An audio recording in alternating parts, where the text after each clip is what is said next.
Hi everyone. In this video, I'm talking to Martyn Webb, and I really hope that you enjoy this conversation as much as I did. In the first hour or so, Martyn shares his pre awakening journey. It's been a long journey and quite a journey, which includes many, many years in a TM community. He eventually left. He's going to be talking about that and the kind of insights that he had along the way. Very, very valuable insights. The second part of the conversation focuses on post awakening, where we both share our thoughts on suffering, challenging moments, ego, and what being awakened means to us. If you enjoy this video, please like it and or subscribe to this channel. Thank you so much for watching. Right. Hi, everyone. Welcome to Coffee Break with Your Soul. My name is Maggie, and today I'm talking to yet another ordinary person about their ordinary awakening, or maybe awakenings. Who knows? We'll see. Martyn Webb. I'm really, really excited about this conversation because of all the people I have spoken to so far. I don't really know much about Martyn himself, so I'm really excited to actually learn more about his story, both pre and post awakening. So, hi, Martyn. Hi, Maggie. Nice to be here. Nice Thanks for to the see you. invitation. Yeah, it's great. I really, really, I mean it. I was really, really, really looking forward to this conversation. So just like with pretty much every person that I've ever spoken to, I'm always curious about the pre-awakening journey. Sure. And what started it, how it started. I think the one thing I definitely do know about you is Mhm. that I don't think I have ever met a person who has been seeking for this long. Like as I mean personally, I've Yeah, never met a yeah. person who's been seeking for this long, Interesting. and Yeah. also a person that was so committed to Right. it, which Yeah. really I was quite blown away, about those parts of your story that I'm familiar with. Right. So I let you take it from here and just tell us how and when it all started and why. Okay. Yeah. Well. Okay. How far back you go? I mean, you make a good point. It was forever. I was seeking kind of forever. I was always a little bit. It came in sort of two parts for me since I was like a little kid. One of it was um, like inclined towards the mystery and the big questions, always kind of thinking deeply and looking deeply into reality. It was just the the the consensus reality wasn't answering my questions, so I was all sort of drawn to those the questions of mystery and the questions of philosophical thinking and all that, even from when I was very young. Wow, so that was going to be my question. How Yeah. early did that start? Because that's quite fascinating that Yeah, already at an early age you've had those questions.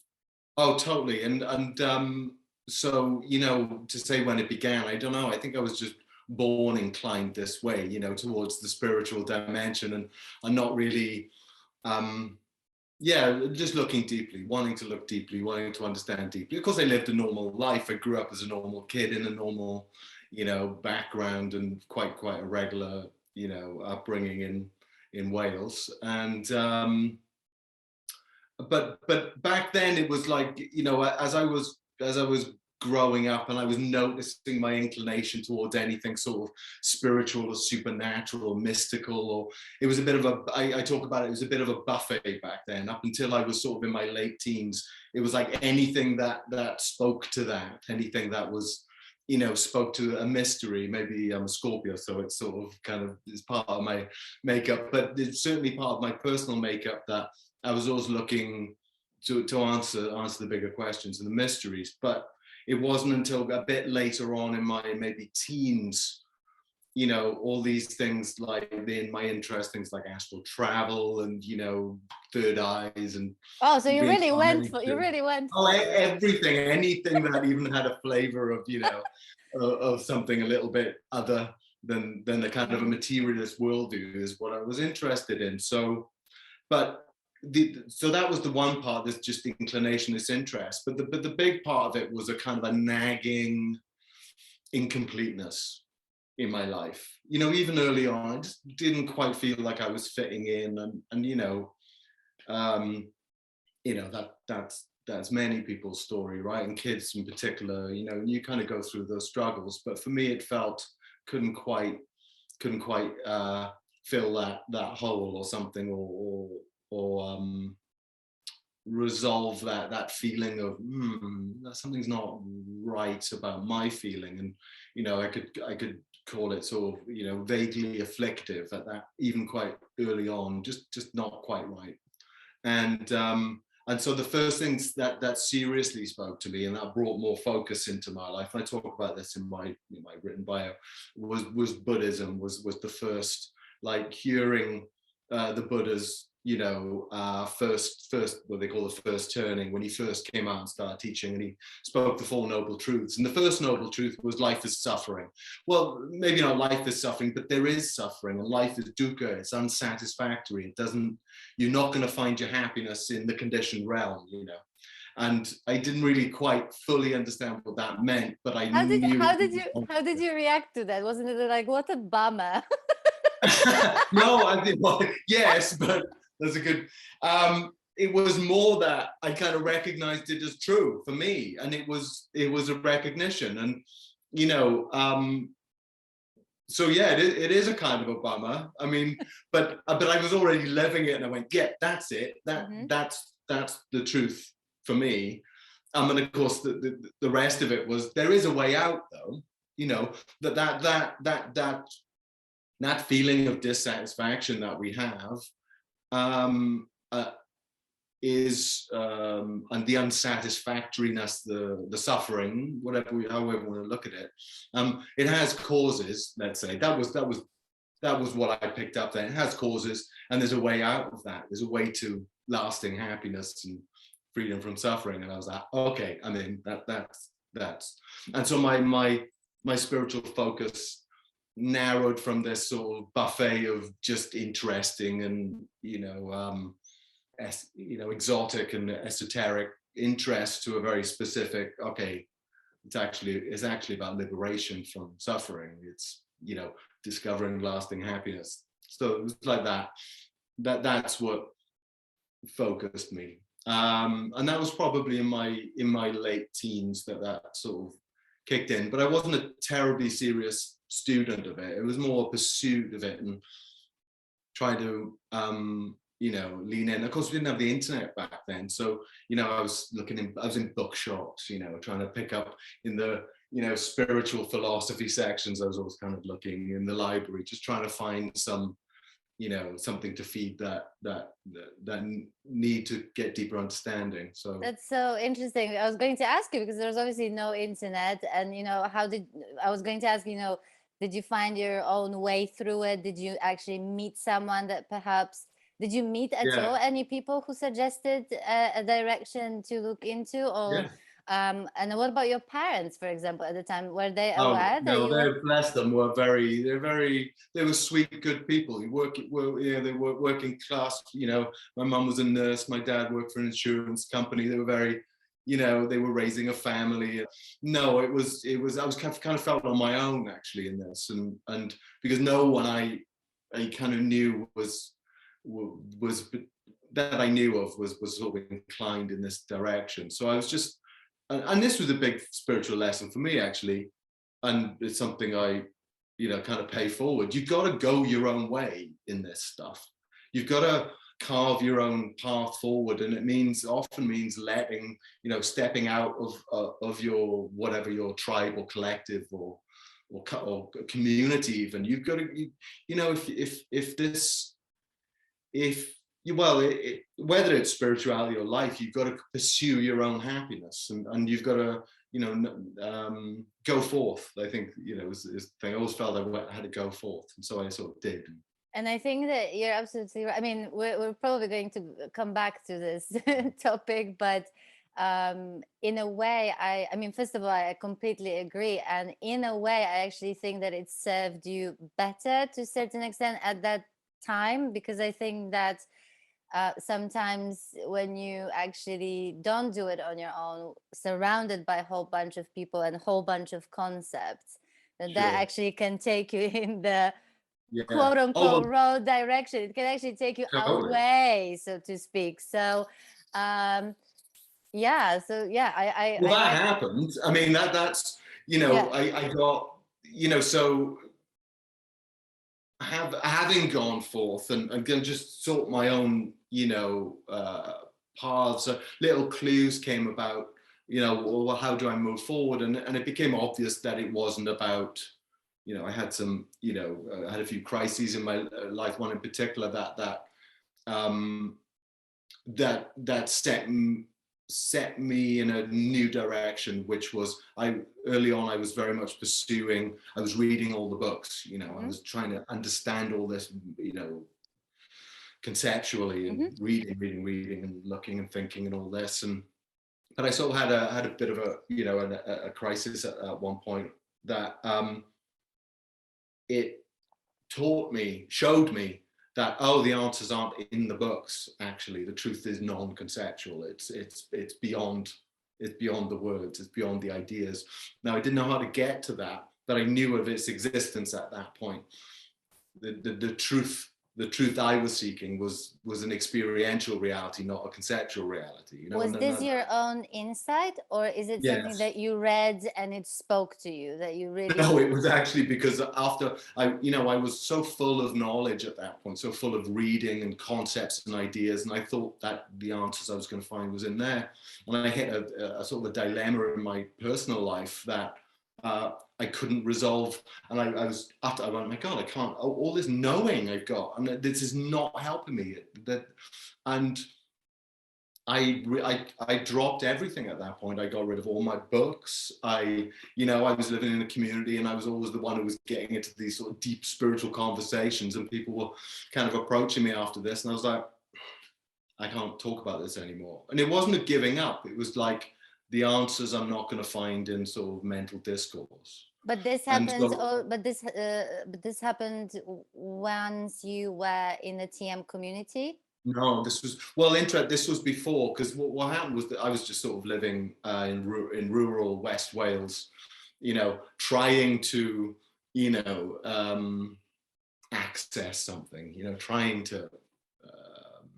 I wanted at that time I wanted to get out of the city. I was raised in the Right. city. I want to get out of the city, go live in the country, pursue my spiritual, reflections and whatever, and just sort of try to get to the bottom of whatever this was. I was, like I said, I had all my books, and I was, but I didn't have a practice, and I was looking in all the wrong places, I think. And so when I hit the dilemma, or the crisis, it showed me that actually at this point now I needed to put the books aside and actually pursue some experiential practice. I knew that the truth was beyond the words at this point, but as I say, I didn't know quite how to get to it.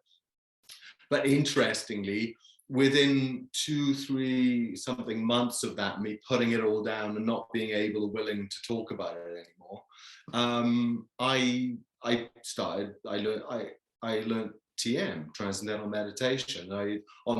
Because I'd seen a friend of mine who had a really hard time and over the previous years, and then I bumped into him, and he was kind of glowing. He had a vibe about him that I was like, what are you doing? He started meditating. So I said, oh, I want some of that. Yeah. yeah, exactly. I want some of that. So I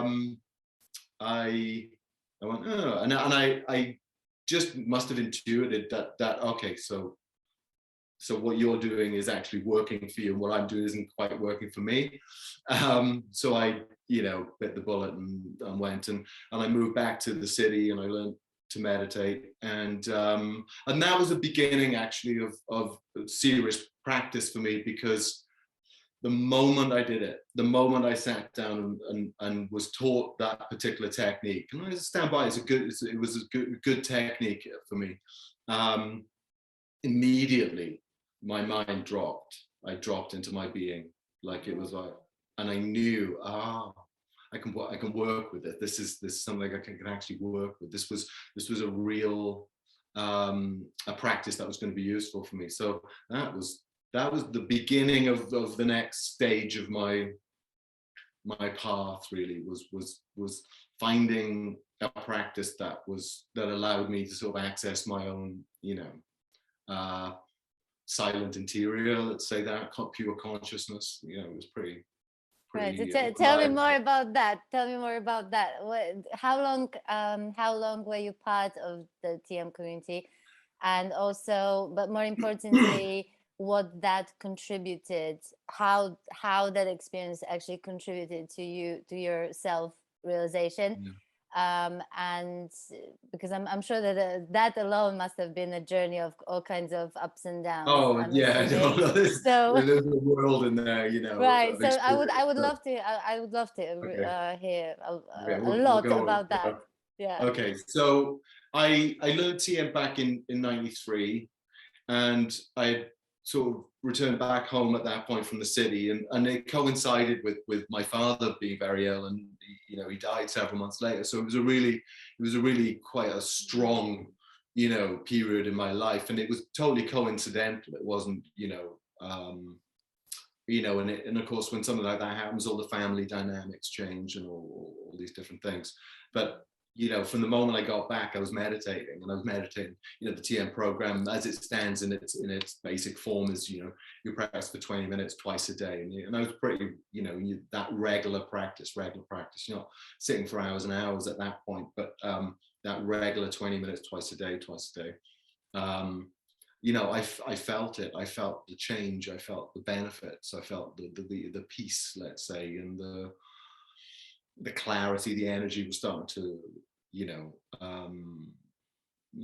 was definitely a shift, or I felt access to something that I hadn't before.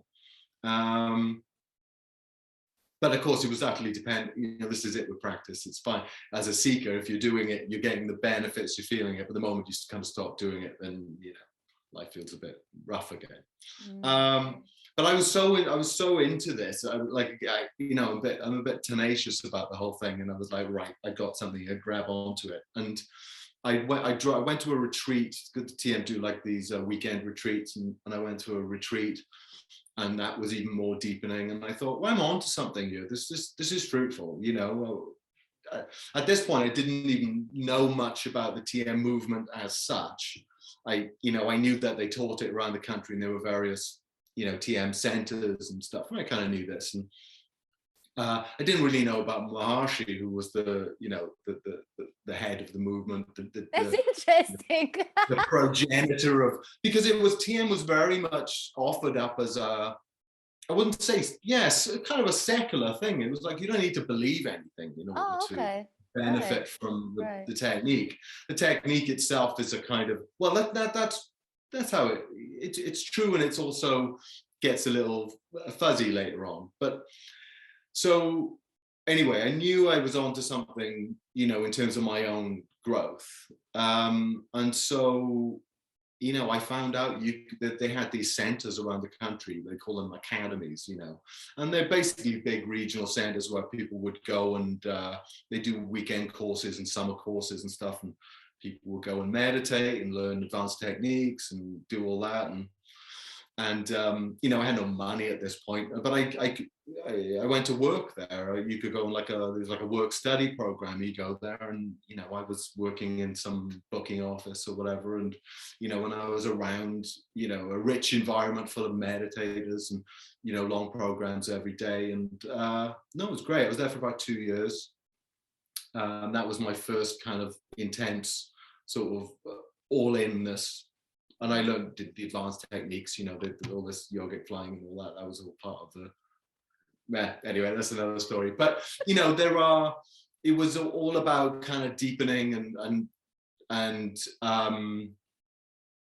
the nominal goal of this whole movement, because Maharshi was he was an enlightened being, and he brought a simple technique to bring to everyday people. And but the goal of it is, and the mechanisms of it are not bad. I mean, I can't. I mean, I have mixed feelings about the TM movement, but it's more to do with like organizational things and the group dynamics of people when they get together, and rather than the teachings per se, because Maharshi was teaching straight from his sort of Vedic tradition, and he was teaching, you know, this technique and other techniques for, you know, experiential access to one's pure consciousness, one's, you know, the self.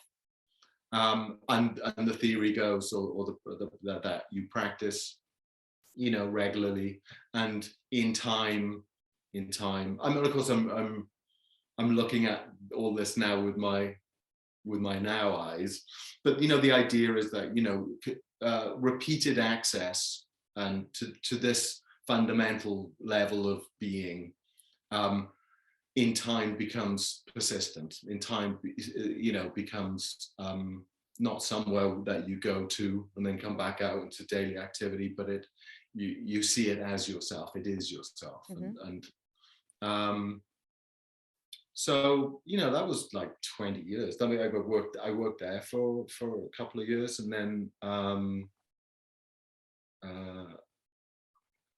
timelines. I lose my timelines here. Don't worry about it. So I was there for a couple of years, and then I trained in even more TM Maharshi stuff. I trained as a kind of an Ayurvedic massage therapist in Holland, and I sort of did that for a while in London as well. And then I thought, well, I want to teach TM, and that was my goal. And I did all the, you know, went through the motions. But at that time, they weren't teaching people from Britain to be TM teachers, so I was kind of holding on for a while. I mean, there's so much in there, but I think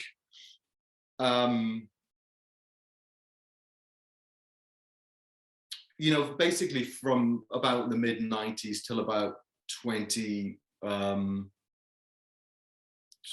about 2014, I was mostly living in and around the TM movement. So I was, first of all, I was living and working there, and then I was around it in Holland and in London, and then I was away from it for a little bit, for about a year, but then I was back working in a TM academy again for like 3 years back in the early 2000s. And then after that, they shut them all down. I went to live in a TM community in the north of England. It was a big part of my life for a long time. And so it was sort of, and I ended up in America, of course, with my wife. And because there's a big, in Iowa, there's a whole TM town, you know, it's basically a little town in the Midwest, and like half of the residents there meditate together every day. And, you know, the whole climate of the town's been it's been like this since the 60s. As half of it is, you know, rural Iowans, you know, farmers, and, you know, and the other half of it is people from all over the place. And now it's sort of second and third generation of people who practice TM, and there's a TM university there and all this. So, you know, it was a big experience for me. It was a big part of my life, but it was all founded around this seeking on my part that the goal is enlightenment, the goal is liberation. And so, but the trouble was, even while I was continuing on this path and meditating and studying and, you know, being part of it, there was still this sort of subtle feeling of I'm not done. I'm not. You are literally anticipating all my questions as you're talking, because no, it's funny talking about this. I don't, you know, it's like, it's quite, because I don't, you know, I don't know where to start and begin, and to what degree, what resolution. No, but that was actually going to be my question, because you started your journey from saying that, you know, you didn't feel whole, you didn't feel complete, you know, you had that nagging feeling that something is missing. And so my next question was going to be, as you were talking about this amazing, really long experience in that community, as I'm sure you benefited from it, you know, in many ways. But my question was going to be, did that change that feeling of that something is missing, or you still continue to have that nagging feeling that this is not it, I'm not. Yeah. Yeah. Well, I, at one point, and I mean, this might be unpopular to some people who are still in this movement, I was looking, I started to look when we were in the States. I'd already to some degree read of other spiritual teachers and different approaches and stuff. But what came on my radar was Advaita, particularly non-duality and the direct teachings of non-duality, through Satsang. So whether, a bunch of teachers who were contemporary teachers who were teaching it, who were offering Satsang and this direct approach. It wasn't like a meditative approach. It was a direct approach to looking and reflecting on your own consciousness and seeing, it's like the famous Ramana Maharshi, to whom do these thoughts appear? That's the foundational, notion. It's like, who am I, essentially? And it was a more direct than, do your program twice a day, meditate twice a day, and do all that. And one day it'll happen. It just needed a more rigorous, uncompromising, what the hell is going on, because I've been at this for 20 years now, kind of thing. And I was looking around me, and the more I was getting into non-duality and sitting, a lot of satsang online and reading and whatever, but and that was really resonating with me, and that was confirming some of the experiences and insights that I was having. I was still sort of had one foot in the TM movement. And of course, there are group dynamics around that. They're like, oh, this is the way. This is the only way, really. Any other way is either rubbish or inferior, or, it's not really the way. And it's not even, it might be well-intentioned. I think it usually is.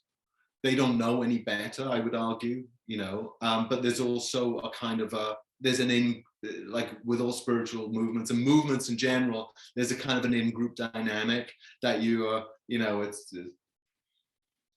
so to leave it is, it's, it's all right.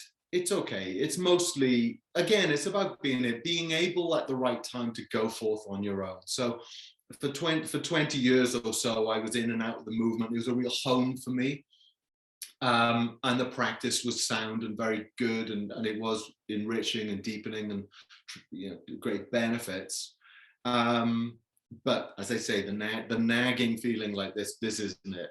Not that this isn't it, but there's more to this than I'm getting access to. And so when you look back from in hindsight, do you feel that practice for 20 years, like I said, a practice that you also benefited from in many ways, was it sort of seemingly taking you closer or away from where you were heading, where you wanted to head? Really good question. It both, so this is the interesting thing, it both brought clarity and also occluded with its own concepts at the same time. It's a funny thing. I remember having experiences and insight into non-doership, right? This idea that the recognition that all this is really happening spontaneously. There's no self, there's no entity self here. And also the whole, all of phenomena, all the world itself, everything that arises in consciousness, it does so on its own. I couldn't find the me that could take action and make decisions. Decisions happened, but I wasn't making them. I couldn't find. It was still a bit confusing, but I was very clear. There's no free will. That was the, and I couldn't find any way where individual volition was true. I just, and in my experience, but every time I turned to someone within that within, you know, TM, and oh no, da da da da, and they would rehash what Maharishi had said about this subject or that subject, and I very much saw that it was more about what he was saying than about the sovereignty of your own experience, right? Like I was seeing this something clearly, but I was denied it on the basis of an outlaw of someone saying, no, that's not true because Maharishi said this, and I was like, meanwhile, I was kind of getting involved with it more and more with self-inquiry, where nothing was taken for granted. Everything was questioned and experientially explored. It's interesting. I mean, I know so little about TM, by the way, and I was saying to Imogen that I really consider myself lucky in a way that I never belonged to any community or group. Right. But right. it's also something that's been sort of within me from a very early age. I'm too rebellious. I don't like being told what to do or follow rules and, you know, things like that. And in particular, you know, whenever I hear something like this is the only way or this is the ultimate truth, like I run away straight away. To me, it's like, to me, it's like a major red flag straight away, you know. Big time. This is why it's so important to me that even with this channel, you know, I say there's no ultimate truths here. There's only conversations, there's ideas, there's individual experiences and stuff like that. But you know, no ultimate, no the only way, and all of that. But what surprises me, you would think that Maharishi, as an enlightened being, would be speaking of that. Well, but isn't it that maybe he spoke of that, but just like you said, the group, the politics, the interpretations come in and kind of really not ruin but really misinterpret and turn his words into something completely different or just different. Well, they, you know, in fact, something that Maharishi said himself, he said knowledge is different in different states of consciousness. So you know, it's about, if you receive some spiritual knowledge from some awakened teacher, you know, and if you're not awake then, or whatever level of consciousness you're at, so to speak, you're gonna subtly interpret that and feed it on in a slightly different way. Because that's how you understand it. And maybe as you grow and you yourself, you become more clear, more higher states of consciousness, whatever, you know, you revisit these things. Oh, actually, this is what that, you know, it takes on the same piece of knowledge or something, or perspective takes on different meanings at different sort of levels of understanding. So the trouble is that by this point, I was being, towards the end of this whole, you know, long journey with TM, I was being exposed to people who are, like, Maharishi was distant. You didn't get to meet Maharishi. He was living in Holland in his big, lovely house, and you'd watch his videos and you'd do some courses here and there, but, you know, you would rarely get to meet him. And the rare few would. And that was the idea, you know, that's the trouble, actually, this idea that enlightened are just this far away, exotic, you know, but foreign, let's say, to Western minds, you know, and they look like a bearded guru in a robe, you know, and that's what enlightenment looks like.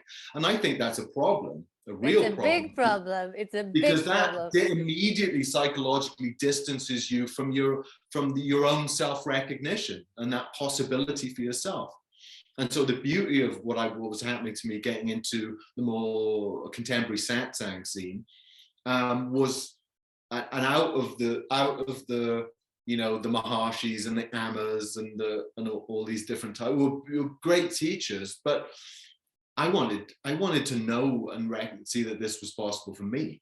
Can you say what Satsang is for anyone who might not have a clue? So Satsang is a Sanskrit word, which means, it's a compound word, sat, which is truth, reality, you know, in the ultimate sense. And Sangha is the same word as Sangha, which means coming, a gathering, a community, or coming together. So generally satsang means coming together in truth or for truth. But now, particularly in the Advaita the world, let's say the non-dual world, satsang is a shorthand for kind of coming and sitting with, typically sitting with someone who's already awakened, and engaging in that process. That, you know, sitting alone is often a super powerful thing, to sit in satsang, just in the, you know, in the presence, let's say, in that satsang field. But also it's the process of inquiry, and it's the process of just like looking deeply into what is true, you know, who am I? So I think that's satsang. And so there's a whole, yeah, thanks. So that's how I see it. And there's a lot of it about. So you basically have a teacher. It could be someone like Adyashanti. I don't know whether he called it satsang, but it's the same thing. It's a teacher, and you gather and you can ask questions and explore deeply the nature of self, the nature of reality. And I was getting more involved with that. And so, you know, mostly online at this point, because I was still living in, you know, in Fairfield in Iowa, in this whole TM place. But I was looking, and it was resonating, and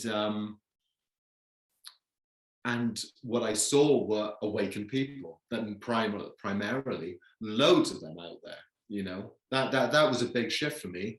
There's loads of enlightened people out there, awakened people, you know, who are going about and they're teaching and living, and they look like me and they look like you, and it was like, oh, okay, you know, that broke that idea, that psychological barrier that it's only for the exotic few, and you know, the rare few, and it's I don't know.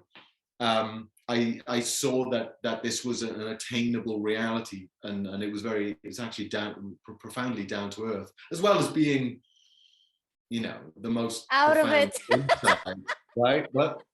Sorry, also, what was that? As being out of it. Yes, yeah, it's a lot going on. Yeah. So that was the big shift. So I, you know, to see that it was real, and that's a huge shift. That's a huge shift, yeah. and something very important, which I'm sure we're going to go back to as well. So anyway, I was kind of on my way out, to be honest. At this point, I was, you know, kind of finding, but it was tricky. It was tricky personally, because those messages of, you know, if you don't do it this way, you're going to miss your chance, or you're going to go down the wrong path. And, you know, because I was committed to the awakening, you know, project. I was like, I need to get to the bottom of this. So I was like, you know, do I believe, you know, this, whether it's, you know, overt or covert messaging that, you know, nothing's going to be as good as this, you better stick with it, over my resonance and my experience with Advaita, which ultimately comes from the same kind of tradition, you know. So, you know, there was definitely again, there was an inflection point at which I felt at one point where I stepped out of it, and that was a point at which I stopped doing TM itself, and I started just sitting and trusting my own sense of my nature, my own quietness. Like when I settled down without like doing the whole TM, you know, because like, do your TM, do it properly, always get it checked, all this kind of stuff. But a very specific technique, and it did serve me for so long that at some point it felt like one thing too many. Had to get rid of like the mantra. I can't do this. I have to trust my own abidance, trust my own insight and experiential. Was it difficult? It was psychologically tricky, difficult, because it felt it was like stepping off. It was strange how something like that could be felt so important, but it did feel like I was sort of stepping off onto, you know, on a limb somehow. okay, because I'm like not relying on what I've been taught. I'm relying on my own inner light here, and that was a shift. And it was entirely the right thing to do. It was just beautiful, and I was like, oh, okay, this. It was like claiming my sovereignty back, you know. But you know, TM was training wheels. Maybe that's a way to look at it. You know, it was like, because it served me for so long. I can't look back at all of that and go, you know, that was wrong. So no, that got me to a point at which I could take off those wheels and sit in my, you know, and recognize my own. Ultimately, there are different avenues that are taking us in the same direction. It's all And part of how it unfolds and how it unpacks. And exactly. And I you know, think that, and actually, to be frank, even those moments when in hindsight, um, look as though they took us out of it or away from, is actually was very much also part of the process. also absolutely Right? necessary, and yeah, exactly that. Right. So I want to make it very clear that whether it is, you know, being part of some kind of organization or listening to one particular teacher that turned out to not take us where we wanted to be, that doesn't mean that Yeah. that doesn't count, or that No. therefore, you know, but I have to say that I still truly believe that there are things that happen within communities and even with certain around certain teachers, that it's good to be Oh yeah. aware of and pay attention to. um, you know, that often can be a bit dangerous. Just because they're part of the journey doesn't mean that we have to sort It's of not of accept harm. Yeah. everything, or that it's not harmful in some way, Yeah. right? So For sure. so I think you know, it's keeping that balance and keeping, you know, sort of keeping that in mind. So but going back to your story, so you're very much now rediscovering your sort of sovereign self, which I can only imagine that must, even the meditative practice, that must have been quite a leap, you know, to Well, that was leave the that, huge. to leave that Yeah. technique behind and just allow the being, so to speak, right? Exactly that. Mm-hmm. And because, you know, all my years with the TM movement, you know, there's a lot of, I used to love reading Maharshi's books. He was very, you know, he was wise, and it was just he was a great teacher in his own right.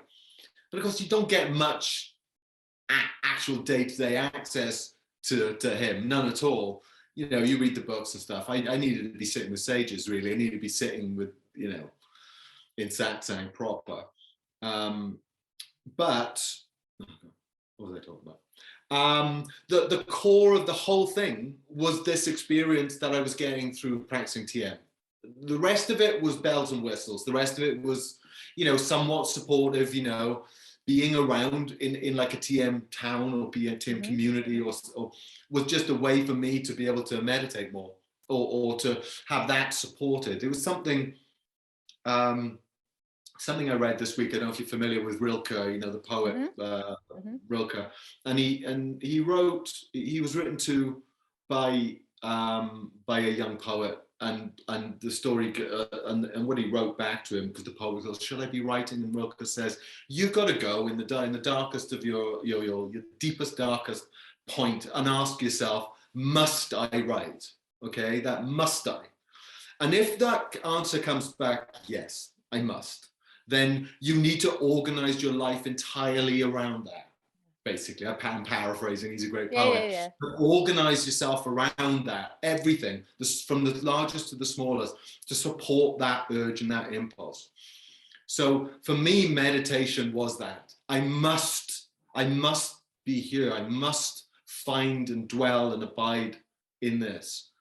And that was my only, and all the rest of it was just to support that subjective experience, you know, that opportunity to meditate. And so, you know, in some ways, getting to that point where I put it aside was fine, because I just was, you know, discarding that which wasn't necessary anymore. The simplicity of this was, you know, swelling in me. I didn't need a mantra. I didn't need to be told. I didn't need, you know, I just needed this, you know, this. again, it wasn't complete. It wasn't complete, or it didn't feel like it was complete. Obviously, it's still had work to do, but it was all oriented around that simple So as I said, it was all about me going and working for TM movement, living in a TM community. It was easier for me to do this.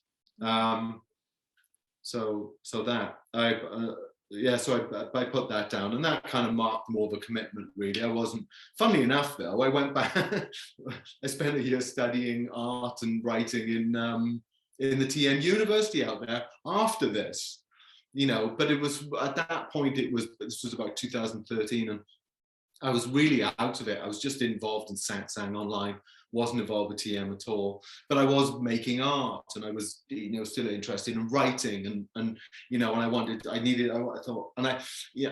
thought I wanted to go to university to just so I could commit to this. It was mainly art, actually. I wanted to, I just thought, let's go to school, get funding, and just make art all day. Would be a nice thing. But that was like the last, actually going back, or going, because I hadn't been really in the thick of the TM movement for a few years. I was in the town, but there was all sorts of cool people in town. It was fine. But going back right to the heart of TM, the university, Maharishi University, and it was just too much control, too much forcing, like an unrelenting spiritual viewpoint. I barely lasted a year. It was too much. I was like, I can't function in this place. I felt my creativity just shut down. Bar one, there was a really good teacher there who taught creative process and writing. She's great. But I could just feel it. I could feel all my creative energy and impulse just shutting down into this conformity. And it was, I was too old to go back to university. It was ridiculous. I was like, no, because there's all these, and it's such a, again, too much on my own, too much following my own path. Because even while I was sort of involved with the TM thing, I was never a devotee, and there's a lot of devotees in these kind of spiritual movements who are like absolutely like this. And I'm just using, and I when I teach now, I'm like, just use me to get to where you're trying to get. Like, I don't want, there's no claim over anything that that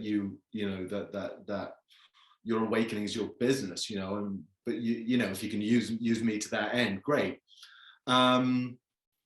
But so yeah, I went back for a year, and it was a different kind of lesson I got from it. It was like, oh, this is done. Definitely not for me anymore. Yeah. So where do you go from there? Well, actually, that year was crucial and critical for me, because I was, still, although I was back and was in the TM University, my heart wasn't in that mode of teaching, and I was very much in my own, process and practice. Even though I kind of was doing, it was a strange time to go there, and it turned out to be a difficult time, because during the summer break when we were off, one of our dear friends died, and it was a huge blow to us at that time, and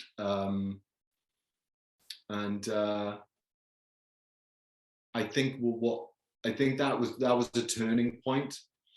I realized, there was so much grief, so much suffering, so much, it was, someone, like I say, someone just dropped a grenade in the middle of our lives, and the whole thing, and the whole community was really blown away by it. She was really, really beautiful soul.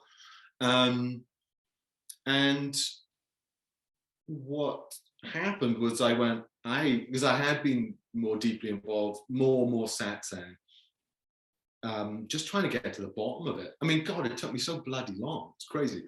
I think you say that, how long it took. Shit, yeah. But at this point, I was like, I'm done. I'm done with anything other than this. I need to wake up to this reality, to get past this veil of tears. I need to awaken,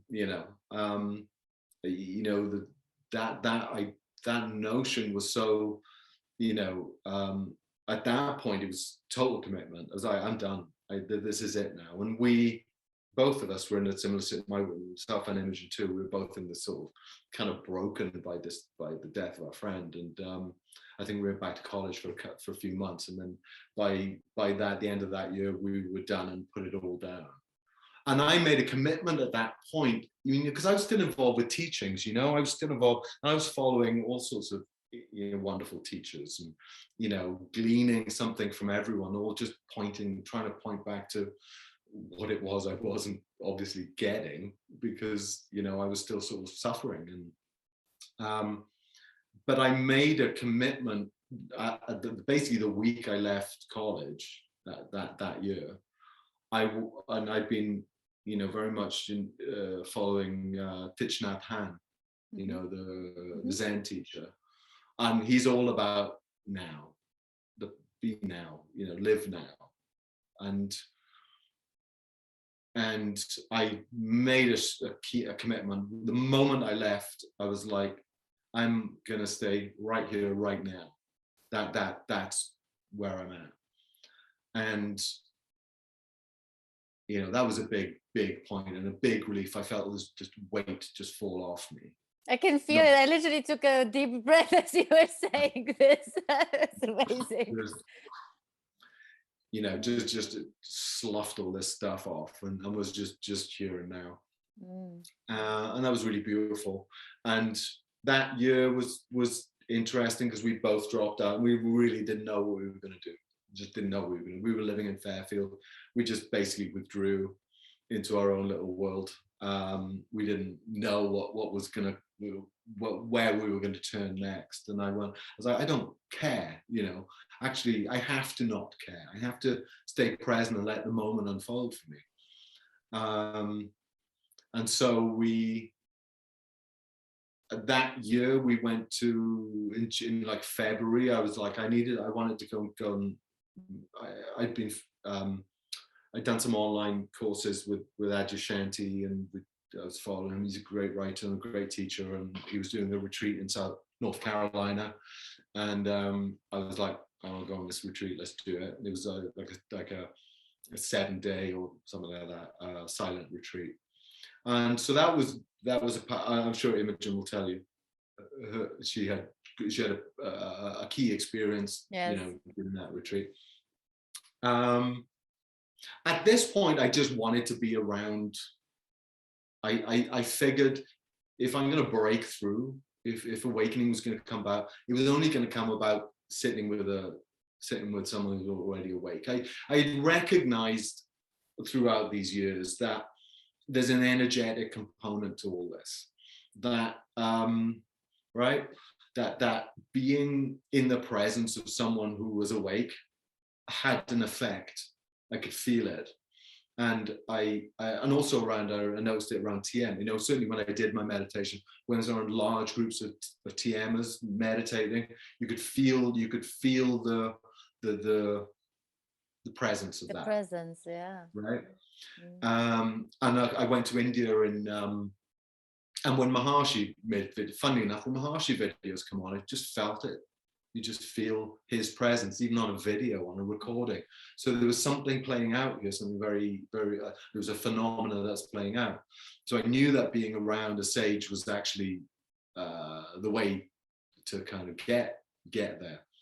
What I want to say is that I absolutely agree that the presence that's felt while you're sitting with an awake person, it's an experience, and it doesn't matter whether you're even into spirituality or not. You kind of, when you are with that person, you can feel there's something there, right? Some do. Some do, but I would like to say that I don't want this to sound as if what we're trying to say here is that you can't get enlightened or you can't awake unless you are with a without teacher. it. Right. Oh yeah. So I just wanted to make it very clear, because I think that's Yeah. actually one of the sort of biggest misconceptions, and something that I find personally very dangerous, this idea that you need a guru, that you need a teacher. Otherwise you won't get there. Otherwise No, you won't get that. So this is not yeah, what yeah. we're saying here at all. Not We're at just all. talking No, not at all. about that presence that's felt when you are with an awakened person. And to me, there's no woo in it. It's just pure physics, to be honest. Absolutely. It's just an observation of what's happening. It's energy. The same way we meet regular people, and there's great energy that we feel, even though we've never met them before, but there's this energy there that feels good, or it doesn't feel very good, and we can pick up on that. So right, so that's what we're talking about. So but for you, and also, by the way, it points out to another sort of side of it, which is this is what you needed at the time. You had a clarity that this was something you needed for you, which doesn't mean that this is something everyone else will need, right? Or how that awakening sort of needs to happen, right? And because it can happen in so many ways. It can happen to people that are not even looking for it out of the blue. So there are no rules. But let's go back to, we had some issues, by the way, with the internet. So we're picking up. So we're picking up in the place where you're at Adyashanti's retreat. Oh, retreat. Yeah, and what's happening there? It was a beautiful, for me, it deepened something. It brought insight. It wasn't a big shift for me there. But it was, something subtle shifted, but it wasn't like groundbreaking breakthrough. But that was okay. It was deepening, and there was an important insight that or experience that happened there was what I call the threshold of fear, which often comes up as one is sort of approaching an awakening or enlightenment, which is this it comes up when you realize you have to let go, like really let go, like that you're out of control, let go.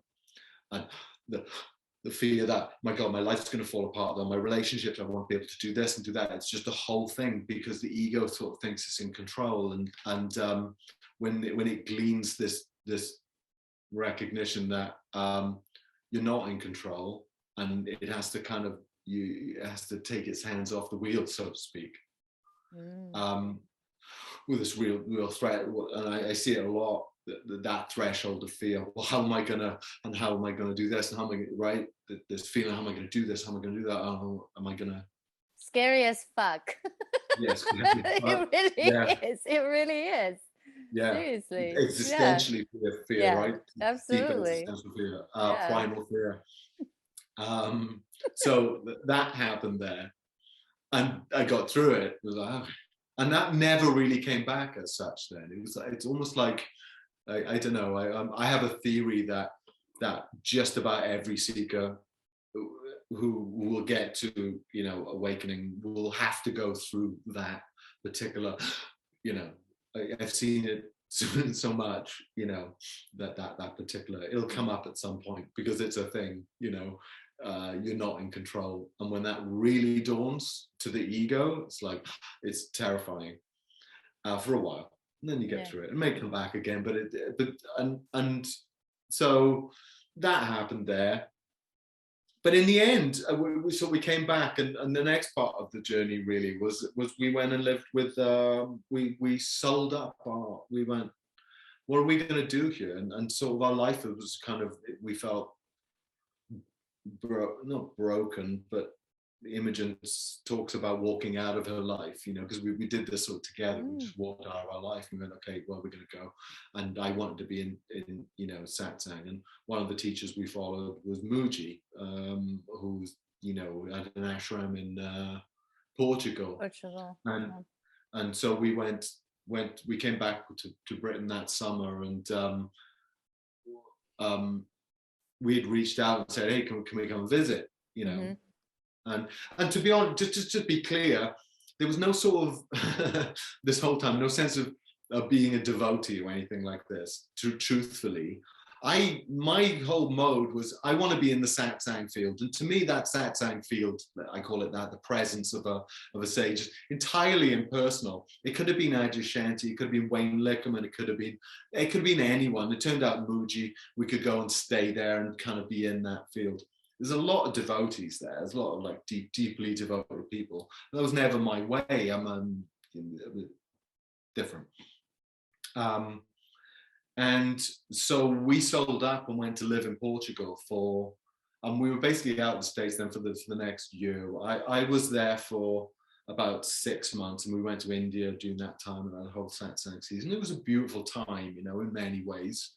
It's a lovely part of the world, and you know, it was there is a power to be, you know, it was an ashram basically, but it's full of beautiful people, and it was a sangha. So the whole, again, it was supporting the spiritual work. But actually, what struck me towards, I think we got there. We were there through the winter of 2013. And then we were in India in, I think, March for about a couple of months there, doing the Satsang season out there. Mooji would give talks every day, and I was doing the broadcast side of it, you know, sending it out to the internet, and Amy was working on the camera and all these different things. So we were very much part of the whole thing. And there's thousands of seekers, because he was very, you know, he's a charismatic, you know, teacher and all that. And you know, you want to, again, you know, if you this is my feeling, and perhaps partly the part that had to go from my viewpoint on what it was going to take for me to break through. So we had gone to these places, like we'd gone to Adyashanti, and I was watching tons of online Satsang, dozens of different teachers. Didn't really matter. I was just in it for the energetics at that point, because I could feel that was like meditating me somehow, right? It was like, that was the way I conceived it. It is helping me in my own self-recognition. So it didn't really matter that it was Mooji or anyone else. But that said, it was like, I want to be around it, and I want to be as close as possible to get the most, you know, you feel that you want to get as close. And it was the same with TM, as, you know, where back in the day, everyone wanted to be next to Maharshi, just clambering, elbowing, you know, just to get close to the guru, you know. So, you know, I saw some of that, a lot of that with Mooji. It was, you know, and I saw that I wasn't in his very inner circle, but because of the work I was doing there, and there wasn't that many people, you know, living and working and part of his team, you got access to him. You know, most days I would get some time around him, you know. But by the end of that season, I was watching both the outer, you know, people who were coming to see him in Satsang and be part of Satsang, and I was also watching the inner circles, you know, of varying degrees of closeness, because, you know, you can be in his, you know, orbit, but not ever get that close, really. And I just felt this jostling for position, right? It's just everyone trying to get close, and, you know, it felt a bit weird. And I thought, and the what came to me was, this can't be it. I can't be dependent on him.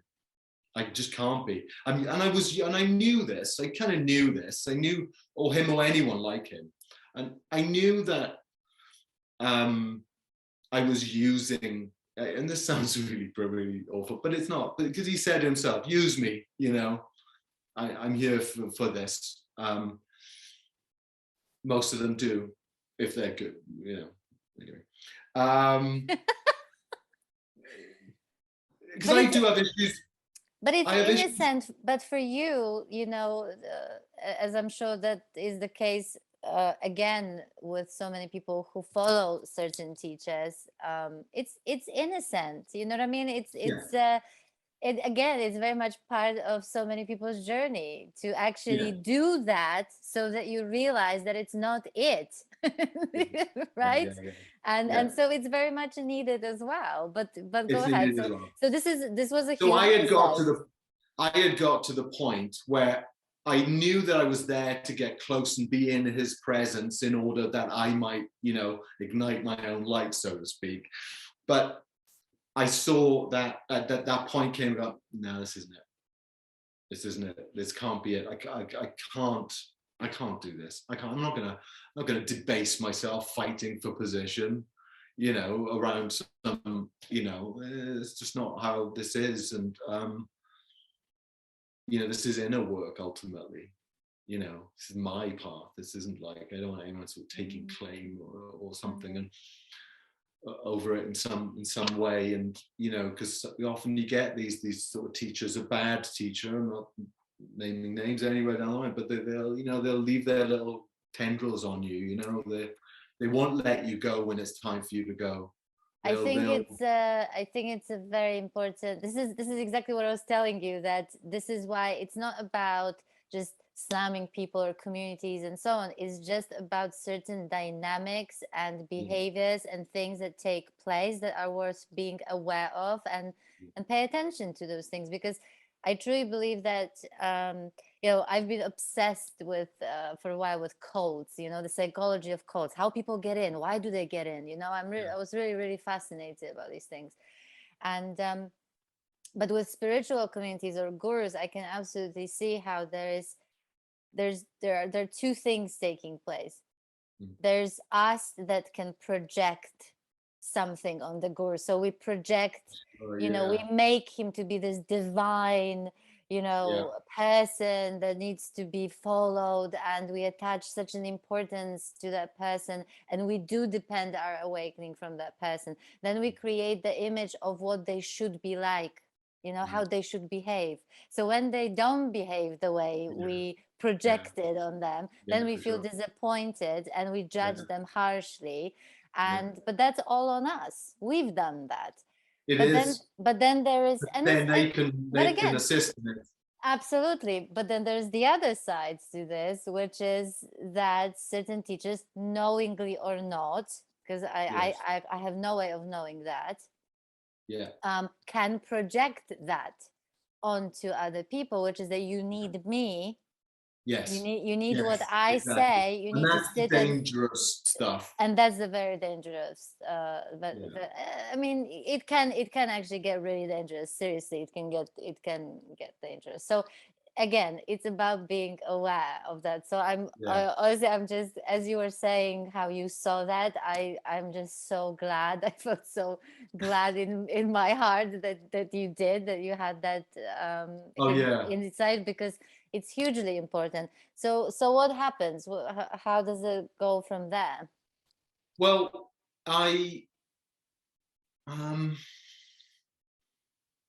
so I think that marked a point at which, I saw a lot of devotees out there who were absolutely devoted to him, and I've seen it wherever I go.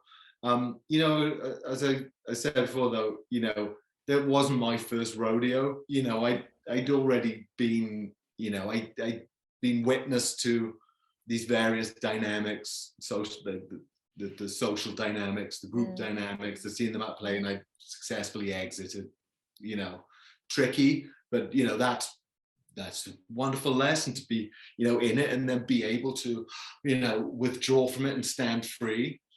And so I wasn't fearful in a sense that I was going to fall into some sort of pathological codependency with a guru. It's not really in my makeup.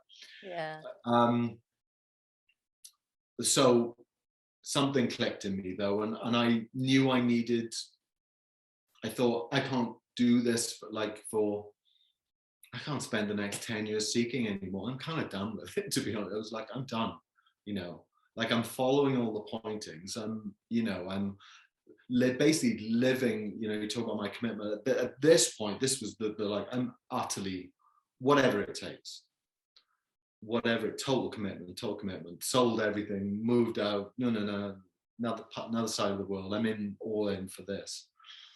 And so I needed to be done, really. I needed to kind of feel I was done. And I reached out at that point to a teacher in America who was doing, who I won't name, who was doing like a transmission, which was purported to be very good at finishing off, ripe seekers, let's say. It's a bit like we've talked about the energetics of being around someone who's awake. There's a kind of an ambient energetic quality to that.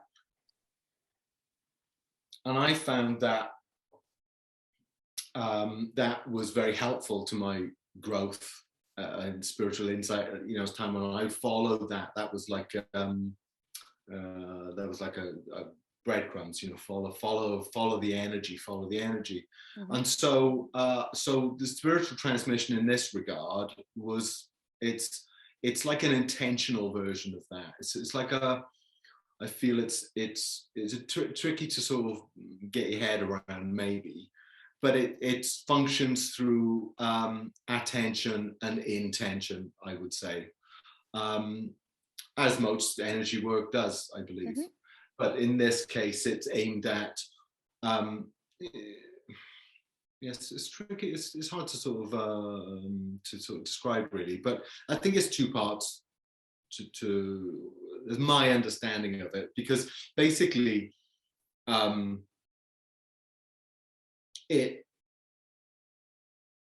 it's something like a transmission in that there's an intentional, like say a direction of attention and intention, but also there's also a quality of attunement to it. It amplifies that the quality of attunement that someone can receive and fall into it's much like just we talked about the presence of someone who's awake anyway. It kind of has an attuning value to it. And so the transmission, anyway, this is me trying to understand something that's fundamentally quite mysterious. But for me, what happened was I received a transmission, and it was like the final straw for me. And in the wake of that short transmission, everything shifted, finally. It was just, the seeking was gone, finally.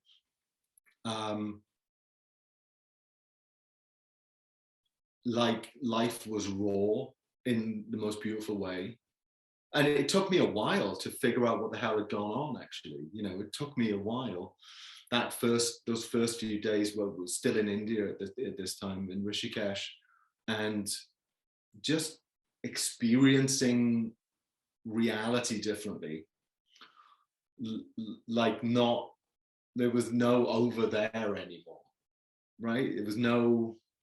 I remember looking over one of the first things that we had this balcony in Rishikesh, and you basically, about a mile off there was the Ganges, and then you had the foothills. And it was beautiful, really lovely spot. We were quite elevated, and I'd been sitting there for weeks, and having my chai and looking at over the view in the morning.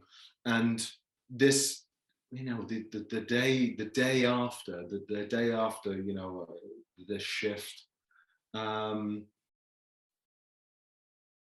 was just looking, and my kind of knowingness had gone, right? Like this idea that I knew that this was that is that.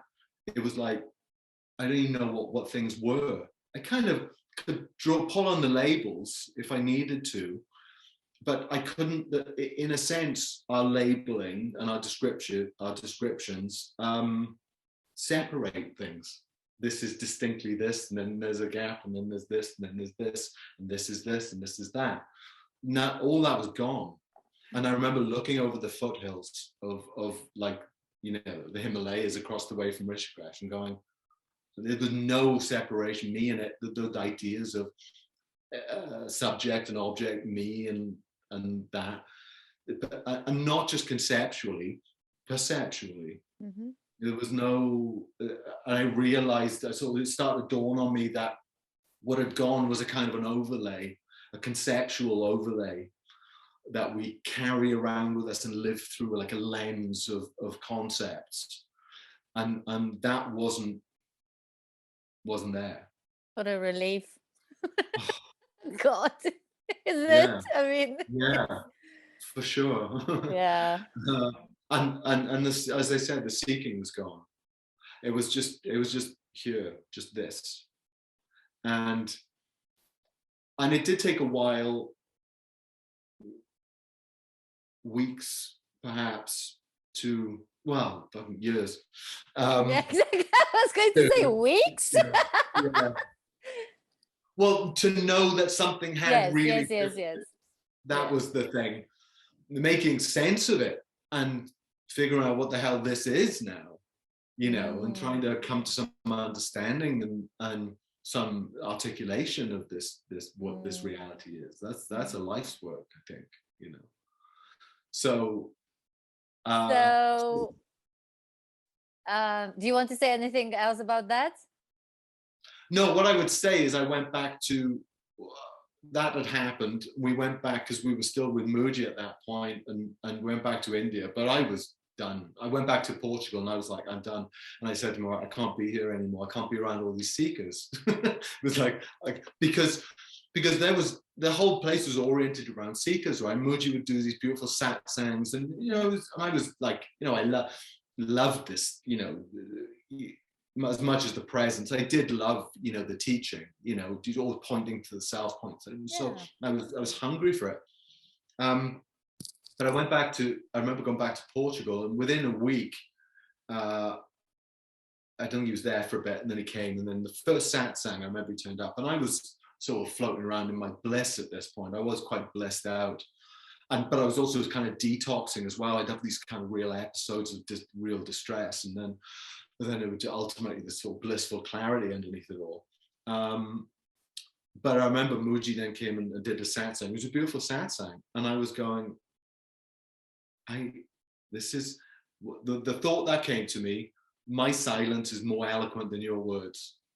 That was it. It was like, I can't, you know, it's like teaching your grandma to suck eggs, you know, that phrase. It's like you know something so completely, and someone's trying to tell you that, and you go, I know this. I knew, like, intuitively, I am the self. I am that which is being pointed to. And it was like that Rumi quote. I keep often quoting the Rumi quote, you know, I've been on the edge of insanity, or something, knocking on the door, trying to get in. The door opens, I'm on the inside. You know, that idea that the whole of the seeking is all about trying to get to the inside, and finally, when the door opens, let's say, you all were on the inside. It's obvious that you're right. I am that, and these things were clear. So it was so obvious to me, like the back of my hand. It was like, I don't need to hear this anymore. I just need to sit in this now. You know? Yeah, it's amazing. But would you say, I don't know, I kept on thinking that, you know, yes, it's been a long time. I mean, 20 years, or, you know, however long it took, but but in a way, I personally, as I listen to your story, feel like that's exactly how long it was meant to take. Oh, totally. And I think because you are to me, exactly because of that, you are such a great understanding, and a better understanding of a seeker that comes to you to work with you. Sure. You see what I mean? Yeah, That I do. Yeah. it's to, you know, it's to never forget what it was like, you No. know. Yeah. So you can really, because it's so, you know, we have this, I think every person who sort of awakens has this like um moment of that bliss, and it's like so excited, wants everybody to know how simple is this, and come on, can't you see it, you know, that sort of like Oh yeah. you right, which I is had one of those though. which is Those yeah, moments. which is you know, which is very lovely, and also so fucking annoying for Oh, someone I was who really annoying for a right, while there. right, After so this, we went yeah, back to America, and back. We thought we'd left America, but a year on, I'd woken up. Amy had woken up, as Imogen had woken up as well, and we found ourselves back in the town we'd left. You know, it was like, you know, T.S. Eliot, isn't it? You know, return from where you started and know the place for the first time. And I was full of the zeal of awakening. I was like, mm. and the power that I perceived of this kind of approach to self-inquiry. Your freedom is right here, right here. Can't It's you just, see it? Yeah, can't you see? yeah, No, yeah, people only want it when they're ready, and rightly so. It's like yeah. you, and what I've learned, it took me a while to learn it. It needs to be invited. It needs to be wanted.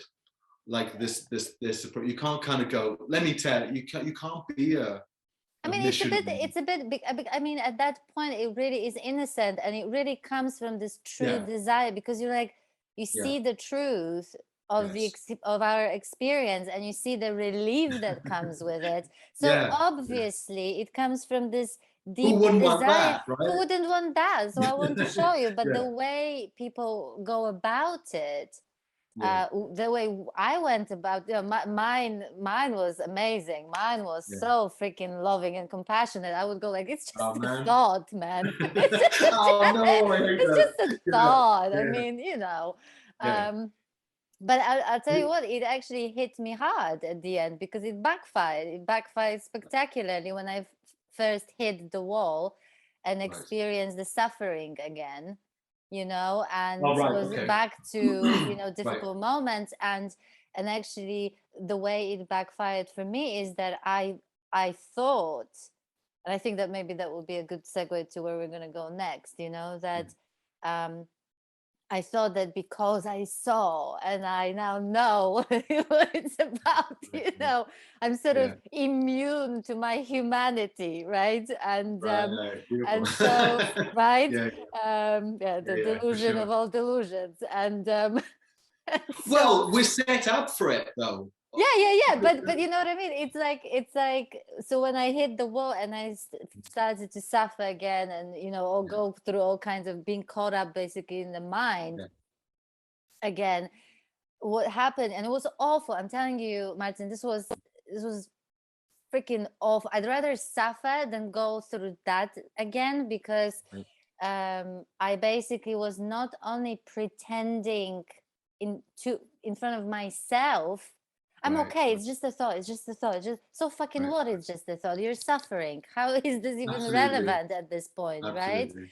It's So I dismissive, isn't it? dismissive, it's a denial, so As I if you was, could just dismiss suffering. Yeah. yes, yes. And so I was pretending it was in front of me. And also, of course, I would be pretending in front of other people. So if someone Right. asked me, you know, are you okay? You know, say, Mm-hmm. yeah, of course I'm Right. okay. You know, it's like, because I know better, you know, and so, and bollocks. And it was, and it was, and it was I love the really, way you said bollocks then. That's great. it was, but it was really exhausting, Martin. It was Right. exhausting having to resist the experience, resist Right. whatever was coming up, because I had this Yeah. idea in my mind Yeah, it's that a this cognitive should not dissonance, be isn't it? It's happening like, anymore, you yeah. know. So tell me, because you know, one of the reasons why I basically started these conversations Mm, first and foremost was because I realized there are so many people who experience awakening that end up exactly where I ended up, yeah, yeah, and often hit it. You know, they have really hard. You know, the trauma comes up, the resurfaces. You know, the Yeah, you know, it does. basically Yes, exactly. suffering happens either way, for, you know, Yeah, however it looks, wherever it comes from, you know, doesn't matter. And so many people are exactly in the same spot where they're like, this should not be happening. I know yes, the nature of my experience. Why is this happening to me? And so they really don't know how to navigate this. There's a lot of shame around it, that this should not, in particular yeah, if they're part of a community, often there's a yeah, shame around yeah, it. There's some kind of, you know, yeah, they just feel bad that they're experiencing those things, and so they are left to their own devices and they don't know how to, what to do with it. So yeah, um so what that process look like for you afterwards? Did you hit the wall as well? Did stuff yeah. resurface? And more importantly, how did you deal with it?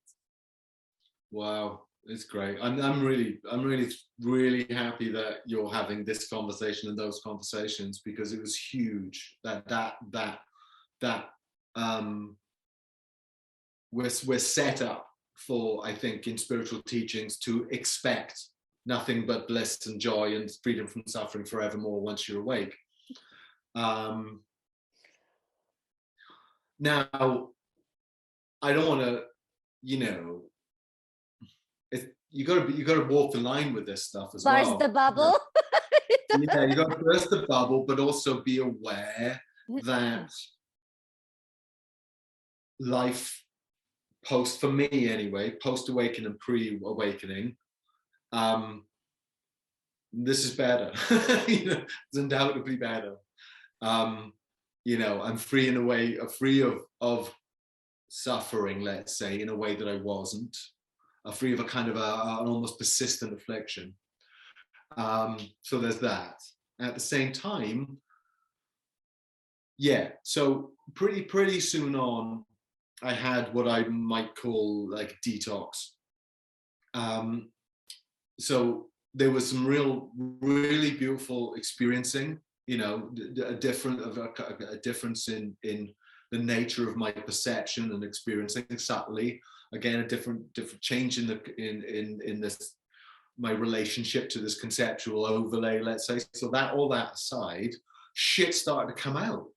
You know, like afflictive, you know, feelings and you know, energetic. Part of it was energetic. I mean, I'm looking back at it now. The experience at the time was like, what the hell is this? That was the experience at the time. Jesus, what the hell is this? You know,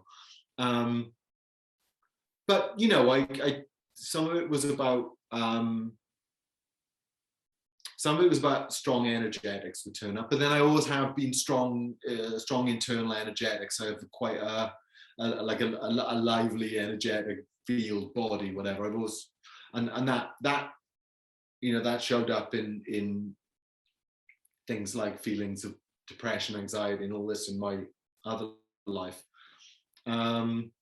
So these would come up now, and they would be very distressing feeling.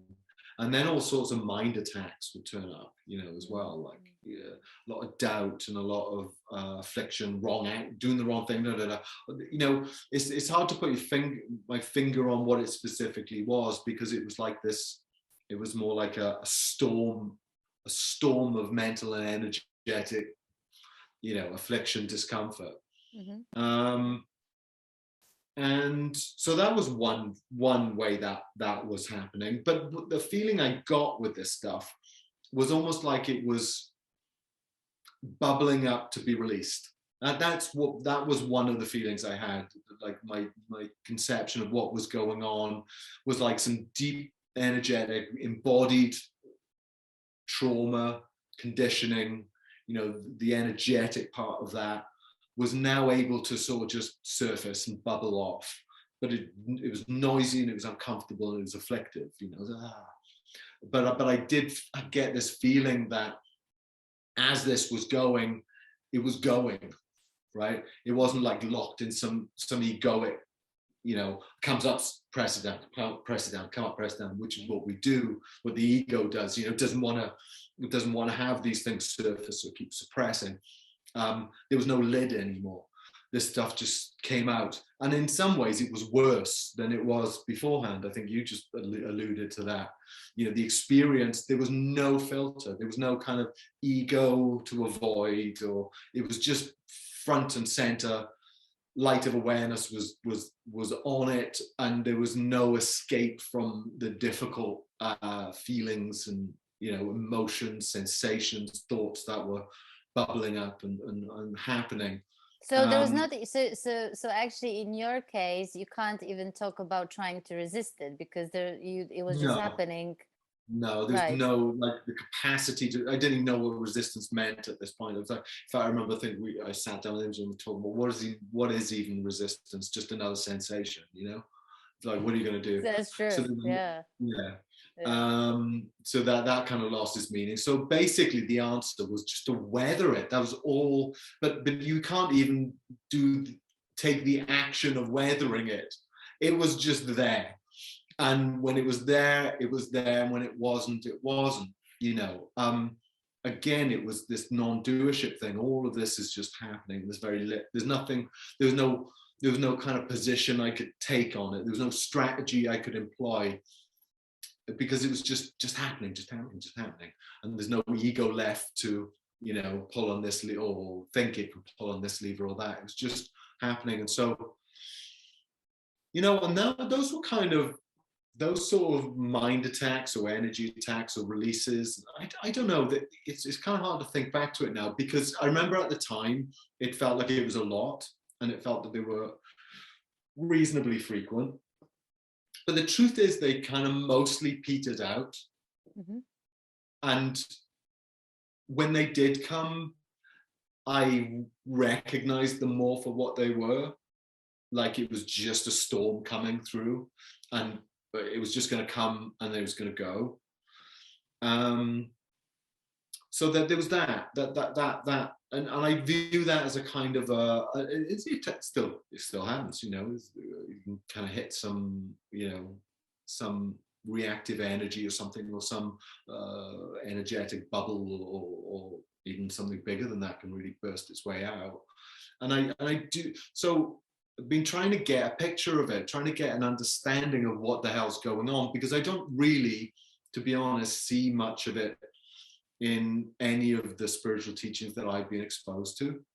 You know, to for the most part, what I was, you know, God, I spent 20 years or more studying, you know, pursuing spiritual, you know, read a lot, studied a lot, practiced a lot, you know. So and very little, none that comes to mind. I might have missed it. Speaks very much to the post-awakening process, that there is one. Even it's like, you're done now. You are the ground of being itself. You are Brahman is Atma. It's all good. Don't worry about it. So when this shit turns up, and you know, there's no guide, there's no path for this. And I don't understand, you know, I genuinely don't understand that, because I'm you know, where some of those and again, I'm not making it personal at all. I'm just saying I don't understand the happening of it, so to speak, in that where some of these so let's say I just said I'm not making personal, but let's talk about Adyashanti. But I love, you know, I love Adyashanti, and to me Adyashanti is really, to me someone who peeled those peeled that onion, got, you know, the conditioning for one thing after another. So where he's at now, I believe, is exactly at the point where there's not much left to go, not much left to purge, not much left to, you know, resurface anymore. So he is in that state, you know. So there's this idea, he's beautiful, and actually he's one of the few contemporary teachers, or one teachers at all, who's taught meaningfully about the destructive nature of enlightenment, awakening. Absolutely. And he openly and so openly and honestly talk about his own journey, and how this is not for faint-hearted very often. And again, when I say that it's not to scare anyone, it also doesn't mean that every person goes through it, by the way, No, the exact no, same it's way. true. But to me, this is more about, demolishing this expectation Yes, that once we awaken, we're going to be blissed out 24/7, golden. and Yeah, there'll be no suffering anymore of any kind, and roses and unicorns all over. Like, this is maybe when you yeah, maybe when yeah, you awaken and smoke weed, that might be a yeah, possibility, sure. but otherwise, no, not really. Not too much. So I think, and again, I'm not trying to also imply that the teachers are hiding it. I'm just saying that each one of these people went through something post awakening. So why not talk about Absolutely. it?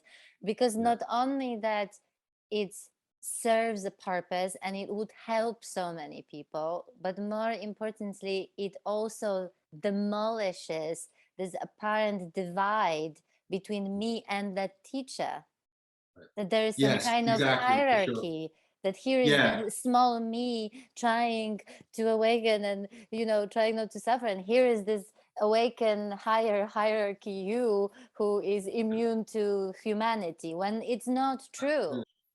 so I think the reason why these conversations are happening now about post-awakening and the difficulties that come from that, the return of suffering, the need for integration, and how ugly and crazy that can look, how the awakened being, the awakened mind, can be grokked in all its clarity, but it takes a while for that to kind of push out and restructure all the other layers of being that we are, all our humanity on all our different layers, from the cellular level Yeah. through the psychological, through the emotional bodies, through all these different things, and our behaviors, our relationships. So much of suffering comes through. We might be doing as an ego mind, as a person, we could be engaged in a job that causes us tremendous misery or something, but we're doing it for whatever reason, and build our life around activities and relationships. And then you wake up and the ego's gone, and it becomes quite clear, I don't need that anymore. And this relationship is toxic. And this job or this pursuit of mine is causing me trouble. But all that reflects back at you as well and creates a lot of distress. And the destructive nature of this is your life's going to get restructured in the light of pure consciousness, in the light of your being, and that can add a ton of suffering. I found, learning. It's like new rules. I mean, I've talked about this before, or written about this before. After awakening, there are new rules. It's like the rules of the caterpillar do not apply to the rules of the butterfly. They're entirely different creatures. And you're not a caterpillar anymore.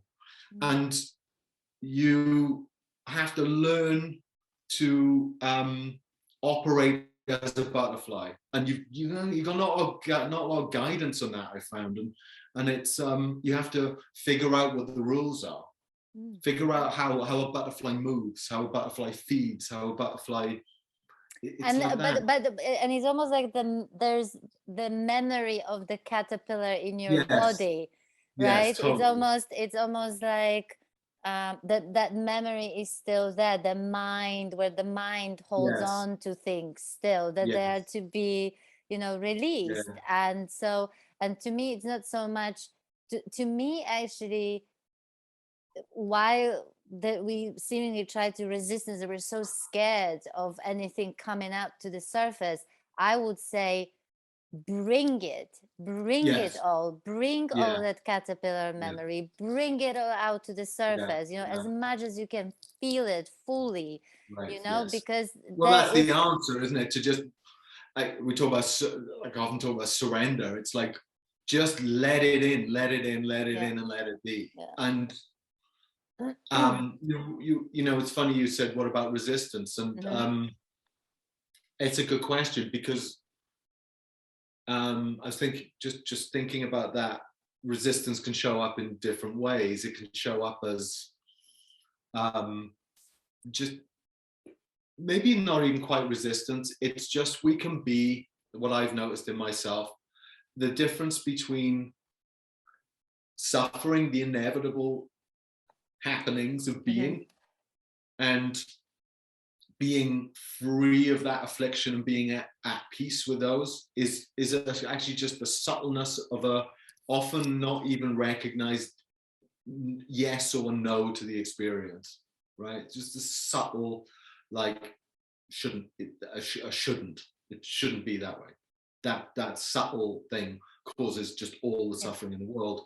And so if you're post-awakening, but that idea gets in your head, oh, it shouldn't be this way, or it should be another way, you know, that's just a world of pain. But that's exactly what I was talking about. You know, I don't think that there's an actual sort of activity of resistance. Like you said, it can literally show up, you know, differently. For me, it was exactly that. It was that idea alone. This should not be happening to me. That thought alone was more damaging than whatever it was that I was experiencing, you know, in that moment. But I want to read something that you wrote. I loved it. You said that I feel that awakening is less about psychology, health per se, and more about recognizing the nature of mechanism of suffering. It's about psychology to the extent that ego resists, obstructs, and avoids the simple seeing. Since our awakening transcends the person, we don't have to fix the person to be free. In fact, it is a great relief to find that awakening is a total acceptance of our messy and broken selves. So it looks like a paradox, but I thought, as soon as I read it, I thought, but it's only paradox to our mind. Otherwise, it's a complete common sense.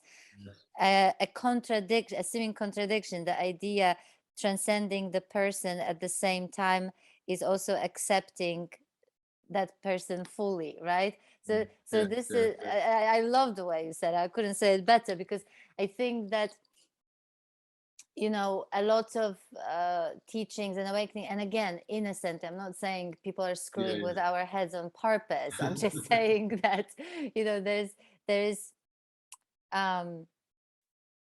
a lot of seeking is about either escaping suffering or escaping life, escaping being that person that suffers and goes through all kinds of turmoil, but also life with all the shit that it can literally throw at us at any moment, right? So there's this idea that once we awaken, all of that is gone, or we somehow are going to be immune, and it's a yes and no answer. Right? What did you say? Yes. Yeah, it's both and. You know, I fall back on that. It's a very Ken Wilber thing. You know, both and. It's both transcendent and both immanent, present, and you know, we're both transpersonal and living the personal. And you know, it seems to me that, you know, awakening is awakening to the transpersonal, to the essence, the ground consciousness. But it's not, the self isn't just pure consciousness. The self is all its manifestations too. And, you know, the inclusion of that, or rather the non-exclusion of that even, it's like the sort of denial of pain and suffering and you know, confusion and doubt and all these things that continue to arise. It's just they have a different it's tricky. I mean, I've been writing to try to get to the bottom of it in some sense, you know, to try to figure out what it all is about. It seems to me that there's a unity to all of this, and this manifest part of it is just a free for all. It just goes off, and it's up and down. It's a roller coaster of experiencing and stuff. And if there's an end to suffering as such, then it is a transcendence of that suffering to come from the bigger place, to come from the awareness that is like, so, I wouldn't say others it. It's just that, because it's a subtle conceptual issue, right? So you have the two aspects of reality, the silence and the sort of dynamic aspect of that. And so most people are not aware of the silent aspect of themselves, the consciousness in its own sort of silence, the emptiness. They're just caught up in the changing. Right, so I'm teaching you a second. I'm just speaking here. Most people aren't aware of that there's anything other than the changing. And so you find the unchanging, the consciousness, and it liberates you from the need to find something permanent in that. There's nothing permanent in it. But because you're not aware of your own awareness and the freedom that is, you get caught up in that. That's, to me, that there's a sort of fundamental freedom, but there can be a subtle othering of that. And I think that's where some of the suffering comes in. It's like, because that manifest reality that is our humanity is insistent. It is present. It is not going anywhere.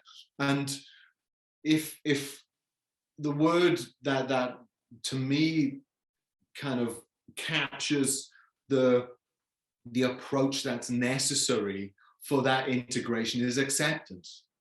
Just deep acceptance, all at every level, because that reflects the nature of the awareness, the ground of awareness, which is all accepting. But that acceptance needs to penetrate all these different levels of being. So for all this suffering that we're talking about post-awakening, it's true and it's real, and I've felt it and experienced and worked with it. And the only antidote to it was to accept it for what it was. And that might be continuous work. There might always come up where that little should turns up, and the antidote to the should or the shouldn't is just accept what is, accept what is, accept what is. Yeah. But you have to keep meeting it, right? You have to keep meeting it as it's both. I think awakening is both a done deal and a continued sort of commitment to the ongoing unfoldment as it continues. And in those moments whenever something starts coming up and you just really don't want to go there, go there. Go there.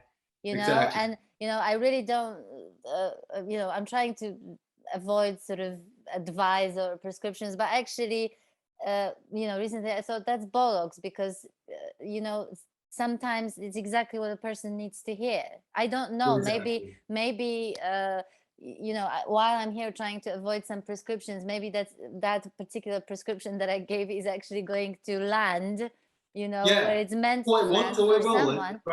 Right. So you never know that. And I'm the first person to say we're so different. We should never, by the way, we should never compare our experiences with other people, because every person goes through the awakening or post-awakening differently.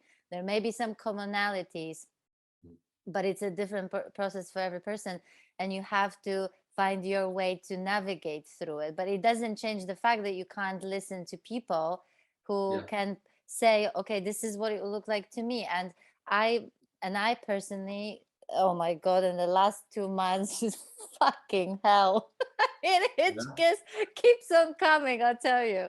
It's but I can see the gift in those things still arising. I can there's such a gift, and absolutely. And it's almost to the point where it's almost like my own, again, it's my own sort of guidance system, that as soon as I feel something coming up and the sort of reaction is, oh no, right, Yes. No, exactly. I'm so aware of this that I'm like, no, that's I don't want to face exactly, that. I don't want to deal with that. yeah, for me, this is my little sort of guidance system telling me, no, that's exactly where you need to go. That's exactly where you need to go, because Yeah. it's hiding it, it's suppressing Yeah. it, it's pretending it's not existing. This is what is keeping that illusion alive, Yes. very much as something that feels very, very real, and it isn't.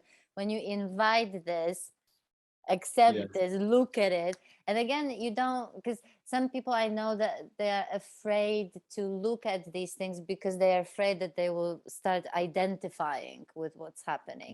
Right. And I think that there's definitely, there's always the risk of that. Mm. But so what? That's what's gonna be happening, right? Sure. But Sure. but I think there's a difference between, you're not inviting those things and looking at those things to beat yourself up over it. You're not doing it No. for any kind of analysis. You just want to let it come out. That's really, and look Yeah. at it, if anything, with curiosity, like a Indeed. researcher, with the Yeah. magnifying glass, like what is, Yeah. what is happening, without losing yourself in it. But Yeah. what would you say? So what would you say to someone who's like, well, if nothing really changes, so if it's still Oh, right. gonna, You mean post-awakening? yeah, possibly, like, well, if it's gonna suck anyway afterwards, and probably not once but a few more times, then is it I know worth this is it? the risk, but actually, yeah, I would say, I said it, so was that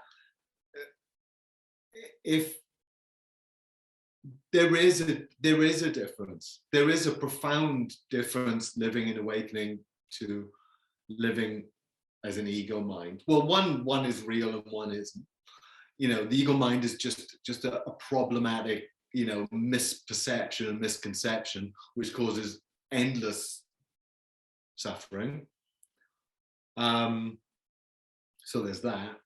And then I would say that question for me was more pertinent a few years ago. Like, what? Because when it was really kind of going through those times, I go, what is the point then? Why this is no better? But I think it does get better. It's like it's both. It's like, I think my model of it, let's say, or my observation of it, is that the body mind catches up to the awakened, silent being. The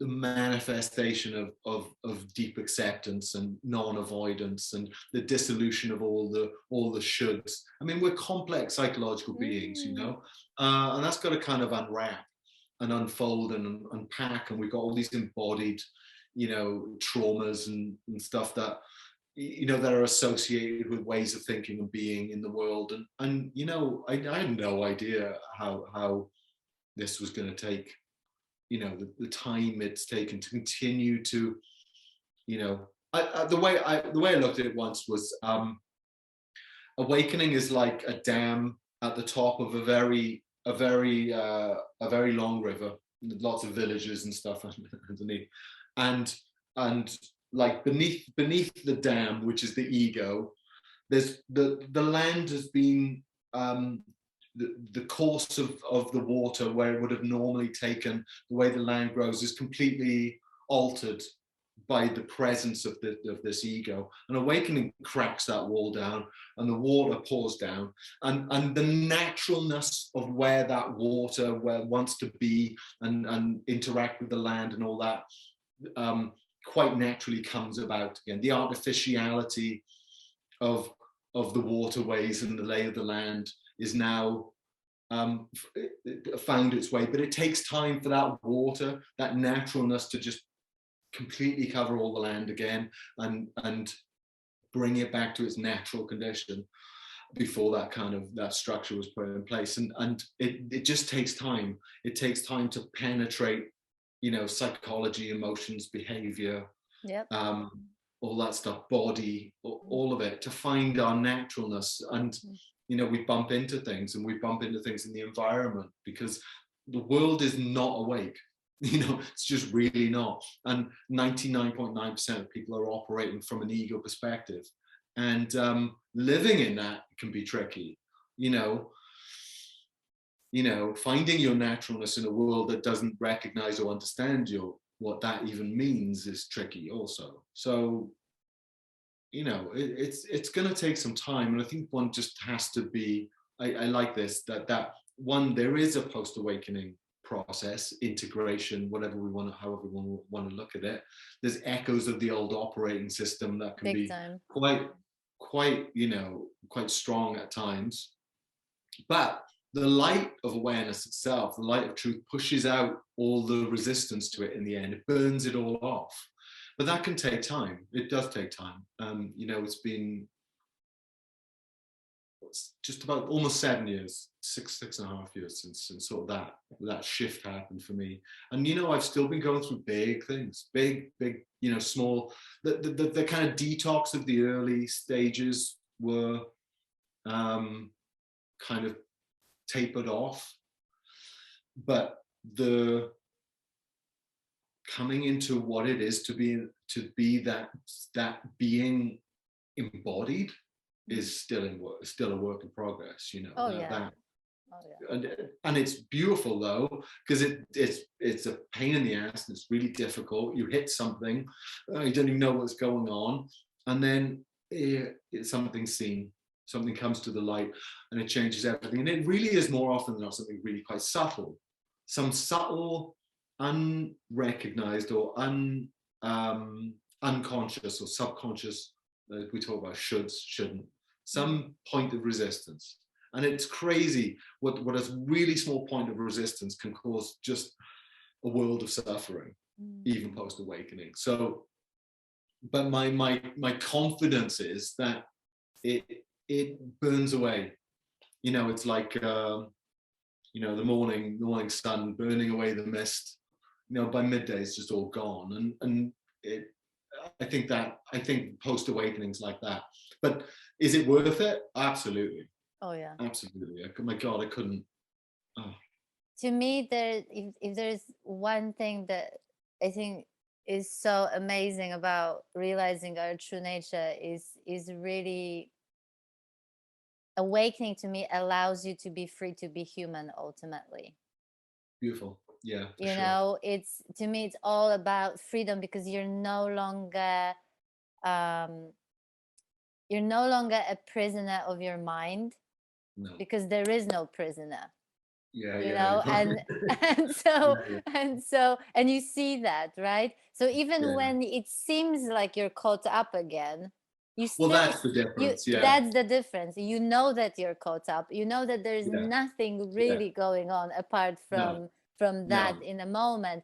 But I think there's this, even when it sucks. I mean, I don't know who I was telling this to, that at my very best, you know, in the midst of suffering, I was sobbing, really sobbing. And at the same time, there was this part of me that transcends this, that was going, wow, what a fucking ride this is.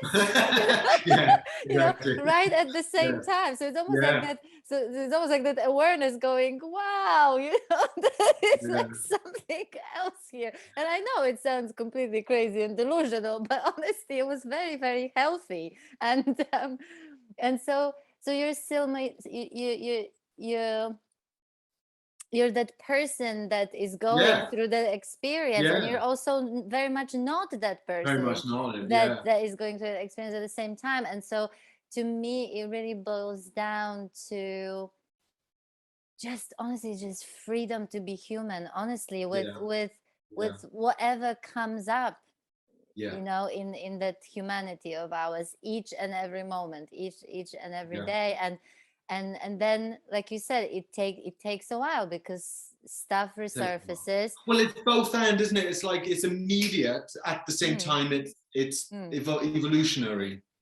Yeah. let's say. Yeah. But again, I really can't stress out, it really can be very different for different people. And who knows, Yeah, maybe someone is lucky enough to awaken to the point that transcends it all in one yeah, go, who yeah. knows? Maybe those people exist. I don't know. I hope they do. But I've met, I mean, I've worked and met with a few people who just woke up and it was a breeze and life just yeah, got in and me, that's it. And just life like goes that. on. And I've Yeah. met some who have a very, very, very, very hard time for a long Yeah. time. Yeah. And are like, what the fuck is this all about then? Because this Yeah. is, but my sense is that ultimately just practicing deep patience with it. Mm.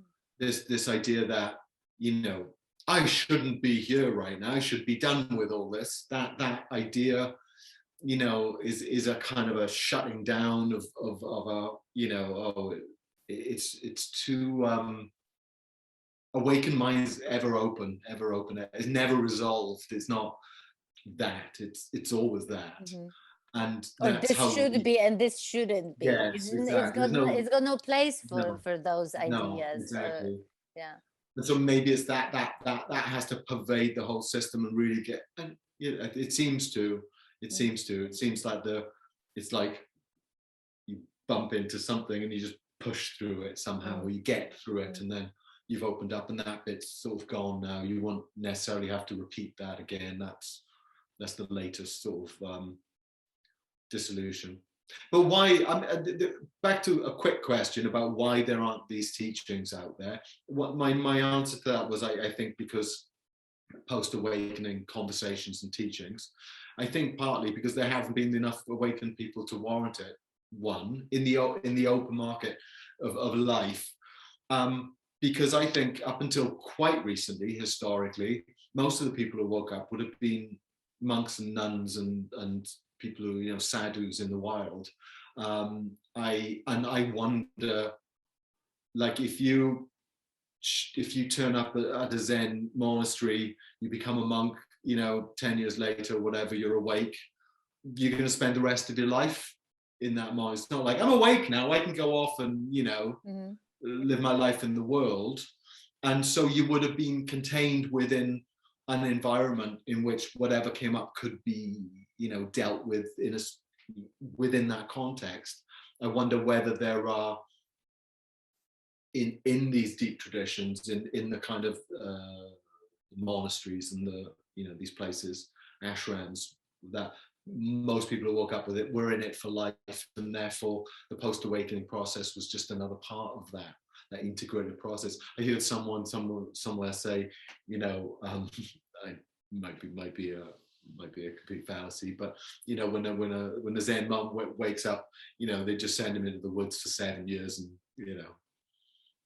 we'll deal with, don't talk about it for a while, just marinate in this, just let it play out. But of course we're waking up in the world, like Yeah. in this crazy world. We're having to navigate what it is to be like a householder and live our lives, with partners and jobs and Mhm.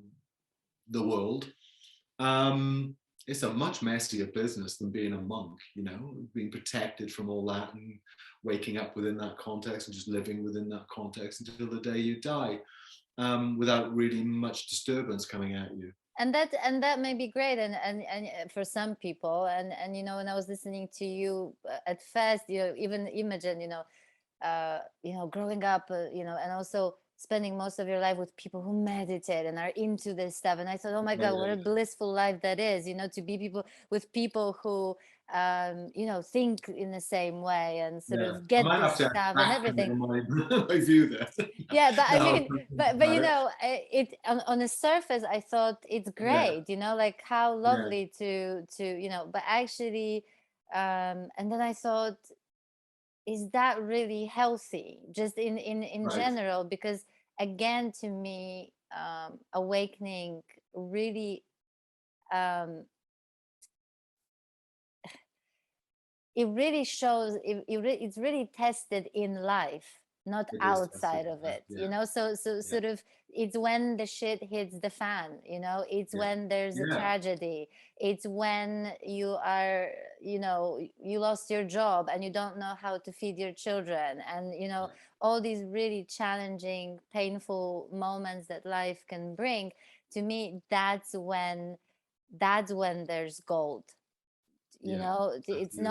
It's not escaping from it, it's not being afraid of it. And I think when we awaken and see life from that different perspective, you know, it should really allow us to navigate through it in Yes. a much different way. This doesn't mean that it's so much easier, but it's just it's just different and easier than not knowing that, I'd say. Yeah, yeah.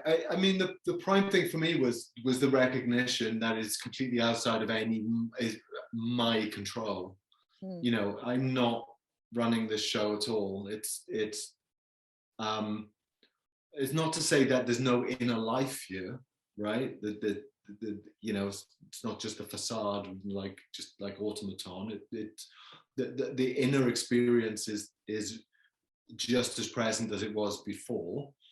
But there's no doer there. There's not me doing it. The me isn't just another appearance, and that's not to distance myself from my humanity. It's just a fact of it. It's still because the I is still here, right? The I, as Ramana Maharshi put it. You know, it's like the seat of identity drops out of the ego into the bigger self, the awareness self, and that's alive.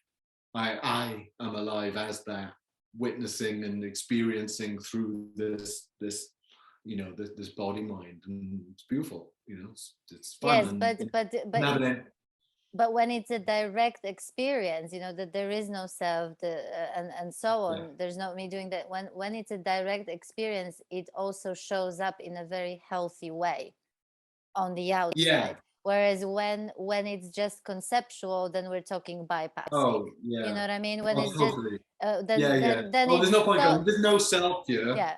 You Oh, there's no gotta. self, so I'm going to just go and just harm a few people because there's no really no Yeah. self No, doing it and that's stuff just. like that. This is such bollocks, you know. It's like Yeah. it's just um it's really important to pay attention to Yeah. that, I because wrote a like, piece on this idea that because there's a lot of it going on in particularly in non-duality. Then when the mind gets hold of non-duality, it's a lot of bullshit. The mind, you know, you can think, you can come to these conclusions. Well, I'm not here, no one exists, and therefore you don't exist, and you know, and it's a really quick way to, and a nasty way to dismiss other people's suffering. You know, because suffering is real. You know, the causes of it are questionable, but the suffering is real. If someone's presenting with suffering, that's a real thing. It might be temporary, of course, all things are, but you know, the compassion is to meet that suffering, and not yeah, to I'm dismiss not a I'm it. not a big fan of talking in the No, absolutes, you know. I'm really not a big no, fan.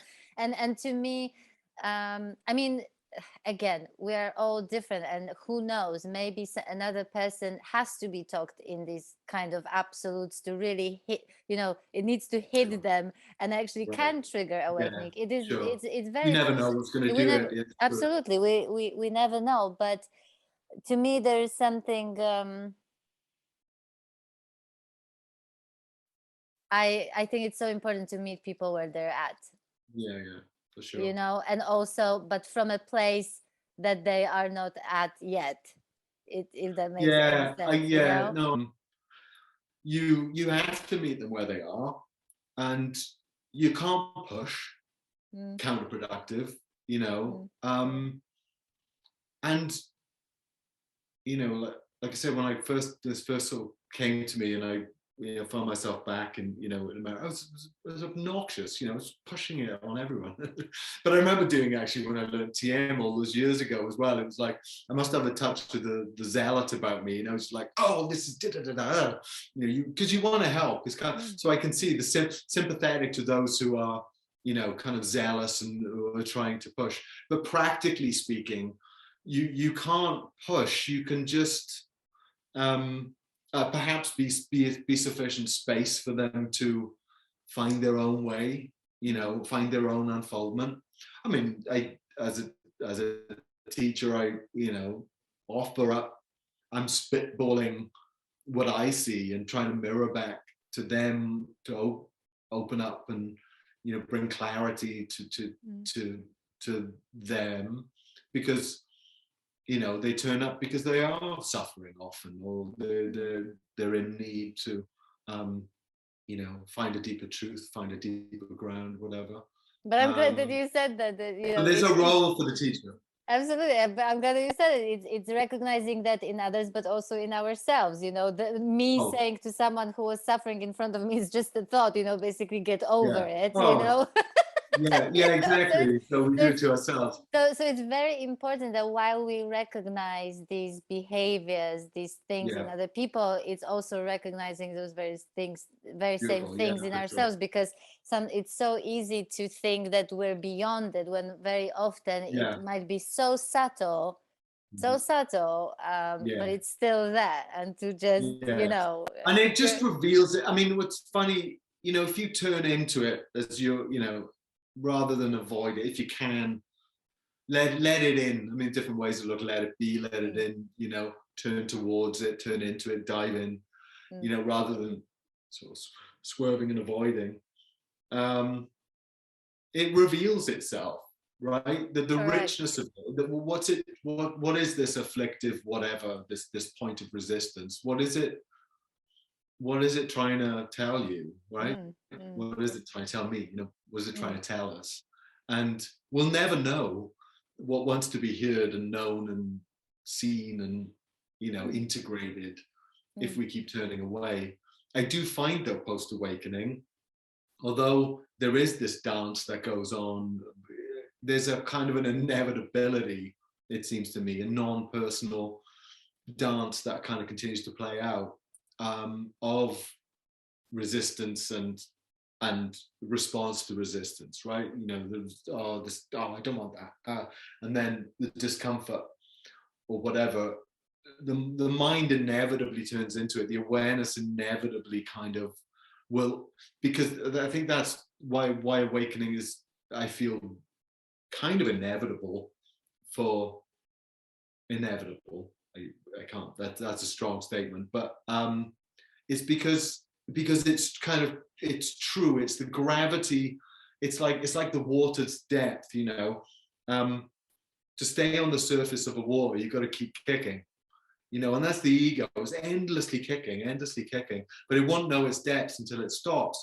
But inevitably, it has to stop, and it'll just sink into its own depths. And that's the reality of the self. And so it's like awakening is what happened when you stop wrestling, when you stop resisting, when you broadly speaking, when you stop fighting with life, when you stop seeking,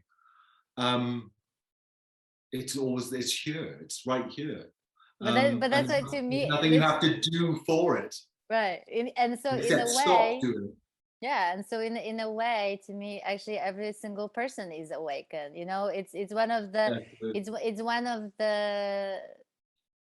things that's been a shift for me to, here's the awakened person, here's not the awakened person. That even seeing that is bullshit. It was pretty big for me, because we all are, but it's veiled. It's sort of veiled by the mind and the being caught up with the mind. But even that, even not seeing who we truly are, is very much part of that experience. It's the same. It's just for whatever reason, when that veil shifts, it changes the way we experience this life and ourselves.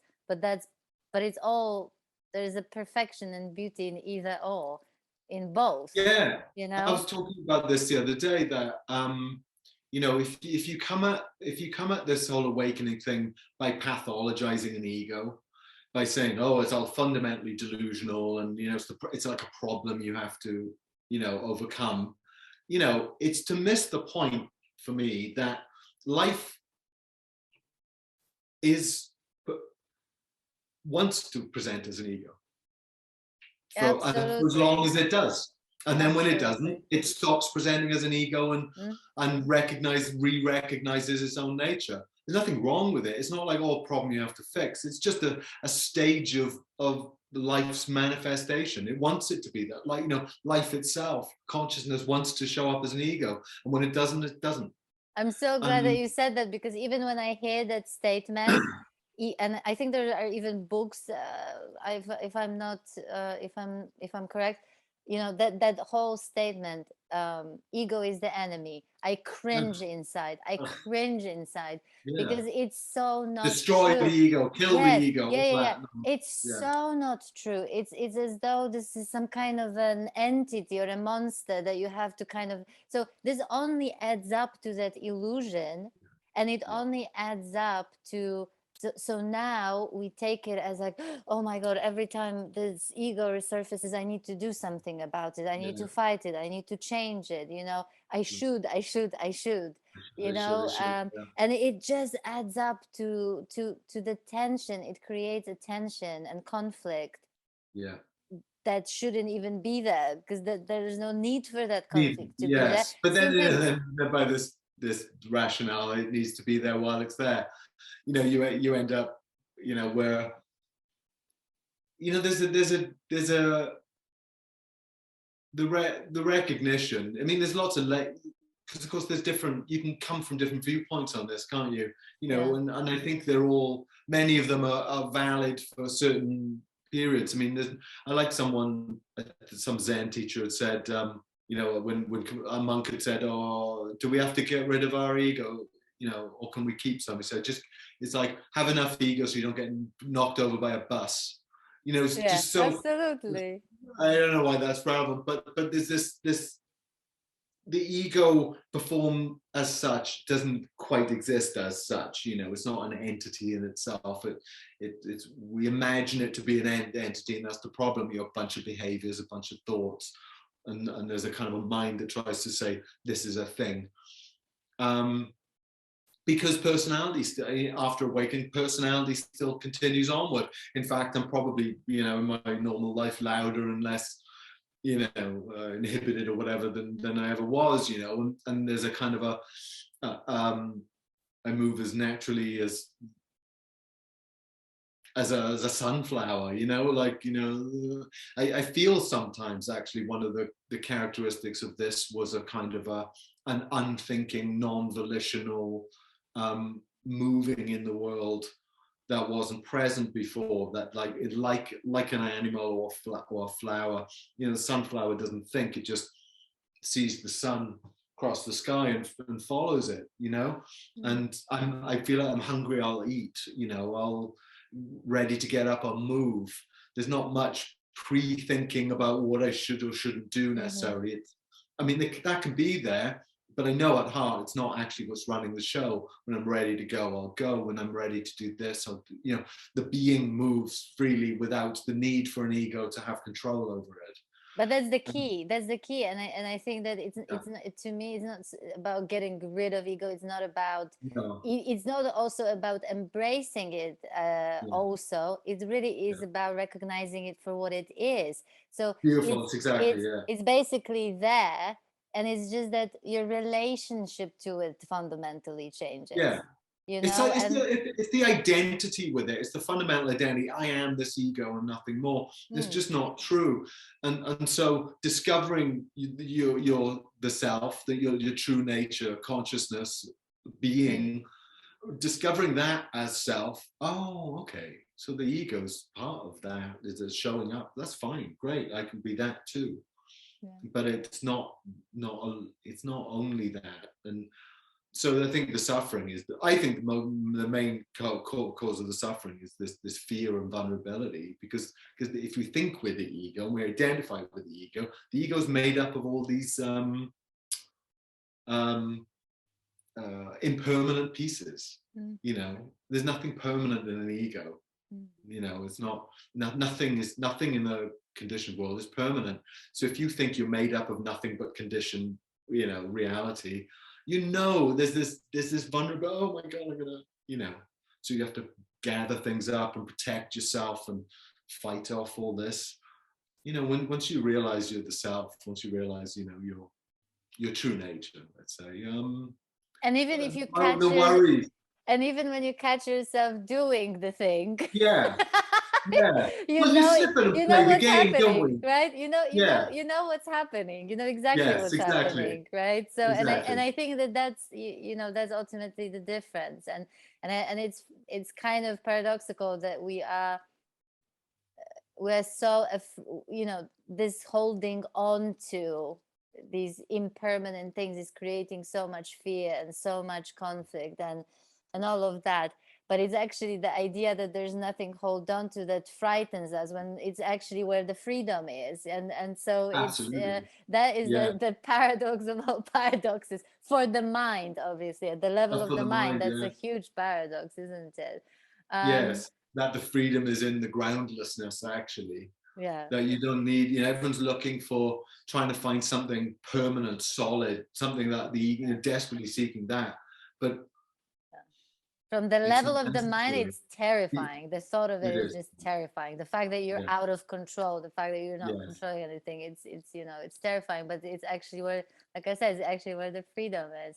Yeah. Martyn, I could literally talk to you for hours, but we're like 2.5 hours. I'm just Oh, like, wow, really? yeah, it's Okay. crazy. So That happens. so All I right. think we're gonna end here for now. If maybe we'll come back to these conversations, maybe there will be some more questions that come up, sort of more specific questions. If you have any questions that you'd like to ask, you can email them to me or write them in the comments, and then maybe Martyn will be happy to come back again so we can talk about it some more. But before we go, Martyn, can you tell us a little bit about what you do? Do you work one-on-one with people? How to go about it if someone would be interested in finding out? Sure. Yeah, I do one-on-one work with people. It's a kind of a mini satsang, and I'm there to sort of support and guide, and more often than not, people who turn up are already, on this path of and already awakening. So it's really, it's a conversation, and it's a space, and it's some guidance where that's relevant, and just to help people sort of discover much of what we've been talking about, really, and also post awakening, help them through some of these integrating difficulties that can I'm happen. so So grateful yeah, that you do that. Yeah. yeah. So yeah, I work one-on-one like that. So if someone is interested in having that conversation, just check out my website, martynwebber.com. That's Martyn with a Y, Webber, two B's. And I will leave the details below. But yeah, seriously, if you can, I can't underline how important and how valuable it is to have someone to be with you if you're experiencing some kind of suffering and you're lost, post yeah, awakening, and you don't know what the hell is going on, and frightened by the experience, then I can't underline how important it is to have. I'm not saying this has to be Martyn. I'm just saying no, it's totally, important. no. There's lots of beautiful What I'm people out trying to there say is doing helping the work. yeah. If for example, if you don't have a friend, if you don't have people around you, then actually people like Martyn are great to reach out to, because it's so important to not do that on your own, because it can be really sort of really confusing period. So if you feel like reaching out, if everything we talked about resonates with you, then I will leave the details to Martyn's website, and you can reach out, and I think that's pretty much it. I hope you enjoyed this conversation, and I'll talk to you soon. Take care. Bye. Bye.